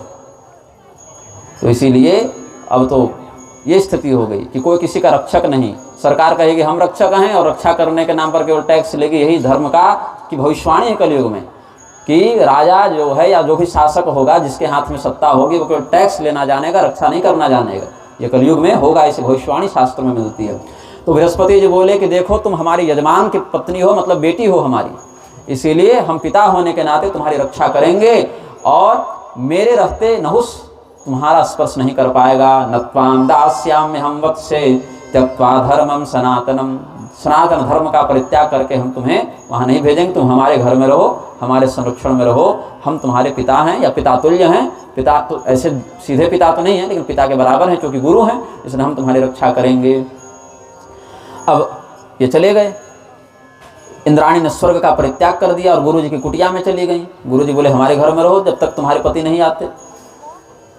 अब नहुस को बड़ा क्रोध आया कि जिस स्त्री को हम अपने महल में लाने के लिए कहे वो बृहस्पति के घर में कैसे चली गई। उस मूर्ख ने इंद्राणी को अपने घर में रखा है। इस इंद्राणी गृहे मूढ़ो रक्षती ते मया श्रुतम, कोई बात नहीं, हम उस बृहस्पति को भी दंडित करेंगे। तब लोगों ने समझाया कि हे महाराज, एक इंद्र गए थे अहल्या का गमन करने के लिए, पर स्त्री गमन का कलंक पहले से गद्दी में लगा हुआ है, आप काहे उसको बढ़ाने में तुले हुए हैं। पिछले वाले इंद्र गए थे ना गौतम मुनि के कुटिया में ऐसे ही अवैध रूप से, तो एक तो कलंक तो लग ही गया इंद्र पद को। अब आप भी वही काम करेंगे। तो ऐसे जो सची हैं वो सौभाग्यवती हैं, पतिव्रता हैं, उनके पति जीवित हैं, उनके पति के जीवित रहते वो कैसे दूसरा विवाह करेंगे। ऐसे पति के जाने के बाद भी नियम नहीं है, लेकिन चलो ठीक है, अगर मान लिया कि करने का कोई होगा विकल्प तो भी पति के जीवित रहते कैसे करें। आप धर्म के रक्षक हैं, तीनों लोगों के स्वामी हैं। तादृशो धर्ममातिष्ठत् तदा नश्यत् प्रजा ध्रुवम्। यदि आप धर्मराज देवराज के पद पर बैठकर अगर आप परिस्त्री गमन करेंगे तो संसार कहाँ जाएगा। दूसरी बात, राजा को सदाचारी होना चाहिए, क्योंकि राजा कालस्य कारणम। राजा अगर पापी हो जाए ना तो सत्य युग में भी कलयुग के समान संक्रमण कर देगा, और राजा अगर धार्मिक हो जाए तो कलयुग में भी सत्युग के समान लोगों को धार्मिक बना देगा, नहीं बनेगा तो पीटेगा, दंडित करेगा। तो राजा बहुत हद तक युग को अपने स्वभाव के आधार पर प्रभावित करता है। इसीलिए महाराज आपको शिष्टाचार सदाचार के अनुसार रहना चाहिए। और रही बात स्त्री सुख की, तो इंद्र के लिए बहुत सी अप्सराएं उपलब्ध हैं, उसके लिए आपको कोई पाप करके पिछले इंद्र की पत्नी का ही अधिग्रहण करना अनिवार्य नहीं है, यह भी कह दिया। फिर कहा कि अच्छा, अगर आपको वही सची ही चाहिए, उसी से प्रेम है, तो यह भी बात है कि प्रेम वहीं सफल होता है जहाँ दोनों की ओर से समान आकर्षण की स्थिति हो। आप तो प्रेम करते हैं लेकिन उधर से वैसा व्यवहार नहीं है, तो एक प्रेम करे और दूसरा प्रेम न करे, ऐसी स्थिति में प्रेम नहीं होता, व्यभिचार होता है या बलात्कार होता है। तो राजा को बलात्कारी नहीं होना चाहिए, यह भी एक दोष है। इसलिए सात्विक बुद्धि का आश्रय लीजिए। इंद्र जैसे श्रेष्ठ पद पर बैठकर आपको ऐसी दुर्बुद्धि का प्रदर्शन नहीं करना चाहिए। तब नहुस ने कहा कि सुनो, गौतमस्य यदा भुक्ता दाराः शक्रेण देवता वाचस्पतेस्तु सोमेन क्वयोऽयं संस्थितास्तदा परोपदेशे कुशला प्रभवन्ति नराः किल कर्ता चैवोपदेष्टा च दुर्लभः पुरुषो भवेत्। जब देवराज इंद्र का तुमने भी स्मरण किया, देवराज इंद्र ने जब अहल्या के साथ व्यभिचार किया, तब तुम लोग कहाँ उपदेश देने गए थे उनको। जब चंद्रमा ने बृहस्पति की पत्नी का अपहरण किया, तब तुम लोग कहाँ उपदेश देने गए थे। आज हम पृथ्वी से आ गए, तुमको बाहरी समझते हो, उपदेश देने की बात करते हो, और तुम्हारे अपने मंडल में अधर्म होता है कि नहीं बताओ। इसीलिए दूसरे को उपदेश देना सरल है देवताओं, जो स्वयं उस उपदेश को अपने ऊपर लागू करके पालन करे, ऐसा व्यक्ति दुर्लभ होता है। इसीलिए ये सब उपदेश हमको मत दो, जो हमारा आदेश है उसका पालन करो। उपदेश नहीं, उपदेश से नहीं आदेश से राज्य चलेगा। तो सब देवता फिर बृहस्पति के पास गए कि हे प्रभु, हम लोगों के ऊपर 24 घंटे का अल्टीमेटम हो गया कि आज ही वो हमको बृहस्पति के घर से निकाल कर लाओ, मेरे घर में पहुंचाओ, नहीं तो हम सबके वध का निमित्त बन जाएंगे, हम अकेले सबको मार देंगे, और वो बहुत तेजस्वी है, मार भी सकता है। तो बृहस्पति ने कहा कि हे देवताओं, आप लोग राजा के वशीभूत होंगे, गुरु राजा के वशीभूत नहीं होता है। गुरु राजा को आदेश देता है, राजा पूरी प्रजा को आदेश देता है, लेकिन गुरु को नहीं दे सकता। गुरु का आदेश राजा मानता है। इसलिए मैं नहुस के शासन के अधीन नहीं हूँ, मैं धर्म के अधीन हूँ, और मेरा धर्म यह कहता है कि इसके पति की अनुपस्थिति में हम इसकी रक्षा करें, और हम इसको अपने घर से वहाँ तो नहीं भेजने वाले। तो अब क्या किया जाए। बोले ऐसा करो, अभी उसको थोड़ा सा टाल दो, कह दो कि इंद्र जब मर जाएंगे तब हम आपसे विवाह करेंगे। अब इंद्र मरे हैं कि जिंदा हैं ये पता नहीं है, तो इंद्र की खोज होनी चाहिए। पहले पता करो कि इंद्र कहाँ गए और कैसी स्थिति में है, जिंदा है कि मर गए, ये पता चले तो एक बार हम जान जाए कि मेरे पति मर गए, तब हम आपसे विवाह का विचार करेंगे। अभी टालने के लिए कह दो। तो कहा कि ठीक है, लेकिन ये बात हम लोग कहेंगे तो वो नहीं मानेगा, आपको स्वयं चलकर कहना पड़ेगा। तो सची गई और बोली, हे महाराज, जो आप देवराज के पद पर हैं नहुष, हम आपको कहते हैं कि आप कुछ समय तक धैर्य धारण करें, आप हमारे पति की खोज कराएं। अगर हमारे पति मर गए होंगे तो हम आपसे विवाह करने का विचार करेंगे, तब तक के लिए आप क्षमा कीजिए। तो उसने कहा अच्छा चलो ठीक है, ऐसा ही हो। अब सभी लोग देवताओं के साथ मिलकर खोजने लगे। पहले वैकुंठ गए, बोले प्रभु ये बताइए इंद्र मिलेंगे कहाँ? तो कहा मानसरोवर में है। फिर कहा कि मानसरोवर में है तो वहाँ आएंगे तो ब्रह्मत्या लगेगी, उसके लिए प्रायश्चित करवाना पड़ेगा। तो कहा कि प्रायश्चित के लिए तुम लोग अश्वमेध यज्ञ करो। अश्वमेध यज्ञ के बाद वो फिर इंद्र के पद के अधिकारी भी हो जाएंगे। और फिर जगदम्बिका का अम्बा यज्ञ करना अश्वमेध के ही उपभोक्त्री के रूप में, तो भगवती की कृपा से इंद्र शुद्ध हो जाएंगे और उन्हीं की माया से नहुष मोहित हो जाएंगे। तो अंततः यही किया गया, यज्ञ किया गया। और फिर भगवती की कृपा से सची को इंद्र मिले भी। और इधर नहुष के साथ क्या हुआ? नहुष को कहा सची ने कि हम आपसे विवाह करेंगे, अब आप बारात लेकर आइए। तो बारात में क्या होगा? ऐसे वाहन पर आप आइए जिस पर आज से पहले कोई न बैठा हो। तो सप्तर्षियों को कहा गया कि आप पालकी ढोइए, क्योंकि इस ऋषियों के माथे पर कोई नहीं बैठा था। बाकी तो हाथी, घोड़ा, गरुड़, सिंह, बैल सब किसी न किसी देवता के अधिकार में कभी न कभी थे, लेकिन ऋषि महर्षियों को कहा गया कि तुम पालकी ढोवो, ये साहस किसी का नहीं हुआ था। तो इसीलिए कहा कि ठीक है, शिविका मतलब पालकी ऐसी हो जिसमें ऋषि महर्षि लगे हुए हों। तो सत्यमुक्तम त्वया तन्वे वाहनम रुचिरम मम करिष्यामि सुकेशाम ते वचनम तब सर्वथा। इंद्र के पद पर बैठे नहुष ने आदेश दे दिया कि सभी ऋषि हमारी पालकी ढोएंगे और हमको सची के घर तक पहुंचाएंगे, तो बारात हम लेकर जाएंगे, विवाह करके आएंगे। तो यही हुआ। अंततः सभी ऋषि महर्षि को अपमान तो लगा, लेकिन सोचे कि अब इससे छुटकारा पाने का यही उपाय है। इतना पापी हो गया है, गद्दी का अभिमान इतना हो गया है कि अगर एक क्षण और ये इंद्र के पद पर रहा तो अपने घमंड में पता नहीं किसके साथ क्या करता फिरेगा। इसीलिए थोड़ी देर के लिए तिरस्कार सह लो। हम लोगों ने भी तो वृत्रासुर के साथ मित्रता कराकर पाप में भागीदारी दी है ना, तो थोड़ा अपना भी सम्मान जाएगा समाज में, जाएगा तो जाएगा, लेकिन हमेशा के लिए इससे छुटकारा मिल जाएगा। तो ऋषि महर्षि बैठे, कहीं बैठ जाइए महाराज, पालकी ढोकर बड़ी धीरे धीरे जा रहे थे। एक कोस जाने में कई घंटे लगा रहे हैं ये। तो राजा नहुष को क्रोध आया, वो कामातुर था, उसको जल्दी पहुंचना था। उसने कहा कि सर्प मतलब जल्दी चलो, ऐसा कह के लात मार दी अगस्त मुनि के मस्तक पर। और अगस्त्यम तापसम श्रेष्ठम लोपा मुद्रा पतिम तदा, बोले अगस्त मुनि जो वातापी राक्षस को खा गए, ऋषि महर्षि तो भस्म करते थे मानिए, तो खा गए, अगस्त मुनि समुद्र पी गए। ऐसा पराक्रम जिनका है जो देवताओं को भी आश्चर्यचकित कर दे, ऐसे अगस्त मुनि कि मस्तक पर जब एक लात मार दी नहुष ने तो उनको बहुत बुरा लगा और कहा कि अच्छा, और कोड़ा से भी मारा। फिर जैसे कोई पशु के साथ बर्ताव करे क्रूर व्यक्ति, ऐसे सज्जन व्यक्ति तो पशु के साथ भी ऐसा नहीं करता, पैर से किसी प्राणी को नहीं मारता है सज्जन व्यक्ति, चाहे जानवर भी क्यों ना हो, कोड़ा से मारकर दंडित नहीं करता।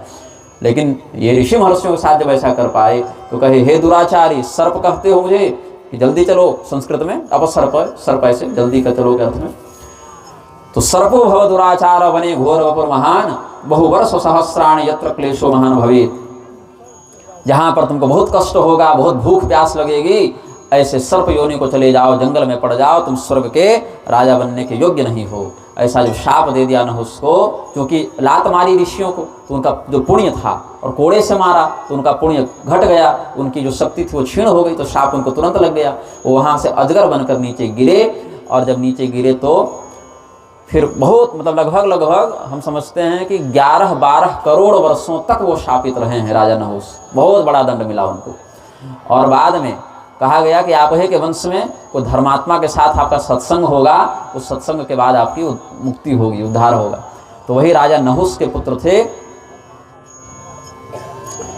ययाति, और ययाति के 5 पुत्र थे, यदु, अनु, द्रुह्युत, रोसु, पुरु। तो वही यदु से यदुवंश चला, जो बड़े पुत्र थे उनसे यदुवंश चला, जिसमें भगवान कृष्ण हुए, और सबसे छोटे जो थे पुरु, उनसे पुरुवंश चला, जिसमें युधिष्ठिर इत्यादि हुए। तो वही जब जंगल गए थे पांडव, तो उसमें भीमसेन को ये अजगर ने पकड़ लिया था। तो भीमसेन को बड़ा आश्चर्य हुआ कि हम जिन बड़े बड़े राक्षसों का वध करने में समर्थ हैं, 10,000 हाथियों का बल हमारे अंदर ही, अजगर हमको कैसे बेहोश कर रहा है, कैसे जकड़ रहा है। तब उन्होंने कहा, देखो हम अजगर हैं नहीं, हम हैं तुम्हारे पूर्वज, मेरा नाम है नहुस, और बड़ी दुर्भाग्य की बात है कि हमको अपने ही वंश का भक्षण करना पड़ रहा है, क्योंकि भूख लगी है और मेरे पास दूसरा विकल्प नहीं है, और इस शापित क्षेत्र के बाहर हम जा नहीं सकते, तो जो अंदर आता है विधाता ने हमको उसका उपभोक्ता बनाया है। तो बोले कि और कोई उपाय नहीं है जान बचाने का? बोले उपाय यही है कि हमको युधिष्ठिर जी से सत्संग करा दो, वो धर्मराज हैं। फिर अपने भाई की खोज में युधिष्ठिर जी आए, फिर सत्संग हुआ है, दोनों में कुछ धर्मशास्त्र के विषय में चर्चा हुई, और फिर राजा नहुस का सर्प योनि से उद्धार हुआ है। तो अर्थ क्या है, पूरी आज जो हमने कथा कही, इस कथा का सार अंतिम में बता देता हूँ। यादृशं कुरुते कर्म तादृशं फलमाप्नुयात्, अवश्यमेव भोक्तव्यं कृतं कर्म शुभाशुभम। आप मनुष्य हों, चाहे ऋषि हों, चाहे देवता हों, चाहे राक्षस हों, आपका कर्म ही यह तय करेगा कि आपको सुख मिलेगा कि दुख मिलेगा, कि आपकी सम्मान की वृद्धि होगी कि आपका अपमान होगा।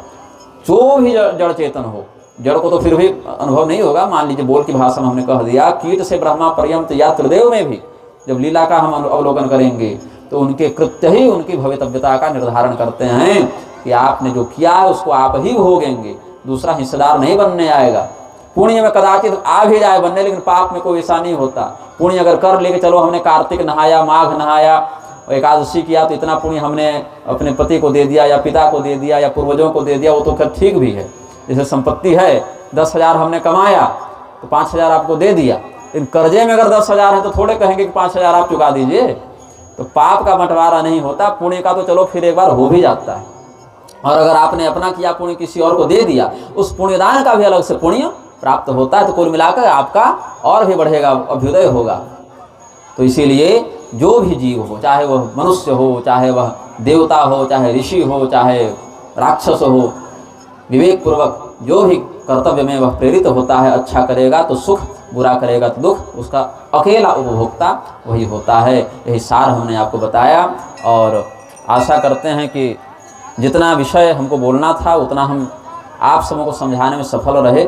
नहीं रहे तो फिर आप, ये रिकॉर्डिंग हो ही रही है, जिनके पास मोबाइल इत्यादि वो बार बार सुनकर और इस विषय को समझ लेंगे। और हमारे कहे प्रवचन के अंतर्गत अगर कोई विषय समझ में नहीं आया हो तो ब्रह्मानंद जी को पकड़िएगा और फिर प्रश्न भिजवाइएगा कि आपने इस दिन की कथा में इतने मिनट पर यह बात कही थी जो हमको समझ में नहीं आई थी। तो ये नहीं कि मैं दक्षिणा लेकर भूल जाऊंगा आप लोगों को, आगे भी सेवा जारी रहेगी अगर धर्म का विषय हो तब। तो बाकी समाज में कहाँ क्या हो रहा है नहीं हो रहा, ब्रह्मांड में बहुत सी घटनाएं रोज घटित होती हैं, वो तो नहीं, जो शास्त्र से जुड़ी हुई बातें हो, जिसको हमने यहाँ कहा हो और आपको समझने में कठिनाई हुई हो, उसको हम जब तक हम जीवित रहेंगे और जब तक आपके प्रश्न का ठीक से समाधान आपको प्राप्त न हो जाए तब तक हम आगे भी बताते रहेंगे। आप सबों का मंगल हो और आप सबों के यश, धर्म और स्वास्थ्य की वृद्धि हो, इस सत्कामना के साथ हम इस वक्तव्य को पूर्ण करते हैं। प्रेम से बोलिए आनंद कंद भगवान की जय। भगवान नाम संकीर्तन करें, अभी नाम संकीर्तन करा देते हैं और फिर आप लोग अपना भंडारी इत्यादि में लगिएगा। सीताराम सीताराम सीताराम सीताराम सीताराम सीताराम सीताराम सीताराम राधे श्याम राधे श्याम राधे श्याम राधे श्याम राधे श्याम राधे श्याम राधे श्याम राधे श्याम सीताराम सीताराम सीताराम सीताराम सीताराम सीताराम सीताराम सीताराम राधे श्याम राधे श्याम राधे श्याम राधे श्याम राधे श्याम राधे श्याम राधे श्याम राधे श्याम सीताराम सीताराम सीताराम सीताराम सीताराम सीताराम सीताराम सीताराम राधे श्याम राधे श्याम राधे श्याम राधे श्याम राधे श्याम राधे श्याम राधे श्याम राधे श्याम सीताराम सीताराम सीताराम सीताराम सीताराम सीताराम सीताराम। राधे श्याम राधे श्याम राधे श्याम राधे श्याम राधे श्याम राधे श्याम राधे श्याम राधे श्याम। प्रेम से बोलिए आनंद कंद भगवान की, श्री देवी भागवत महापुराण की, श्री लक्ष्मी नारायण भगवान की, श्री उमा महेश्वर भगवान की, श्री सीतारामचंद्र भगवान की, श्री विंध्यवासिनी मैया की, श्री वेदव्यास जी महाराज की, सत्य सनातन धर्म की।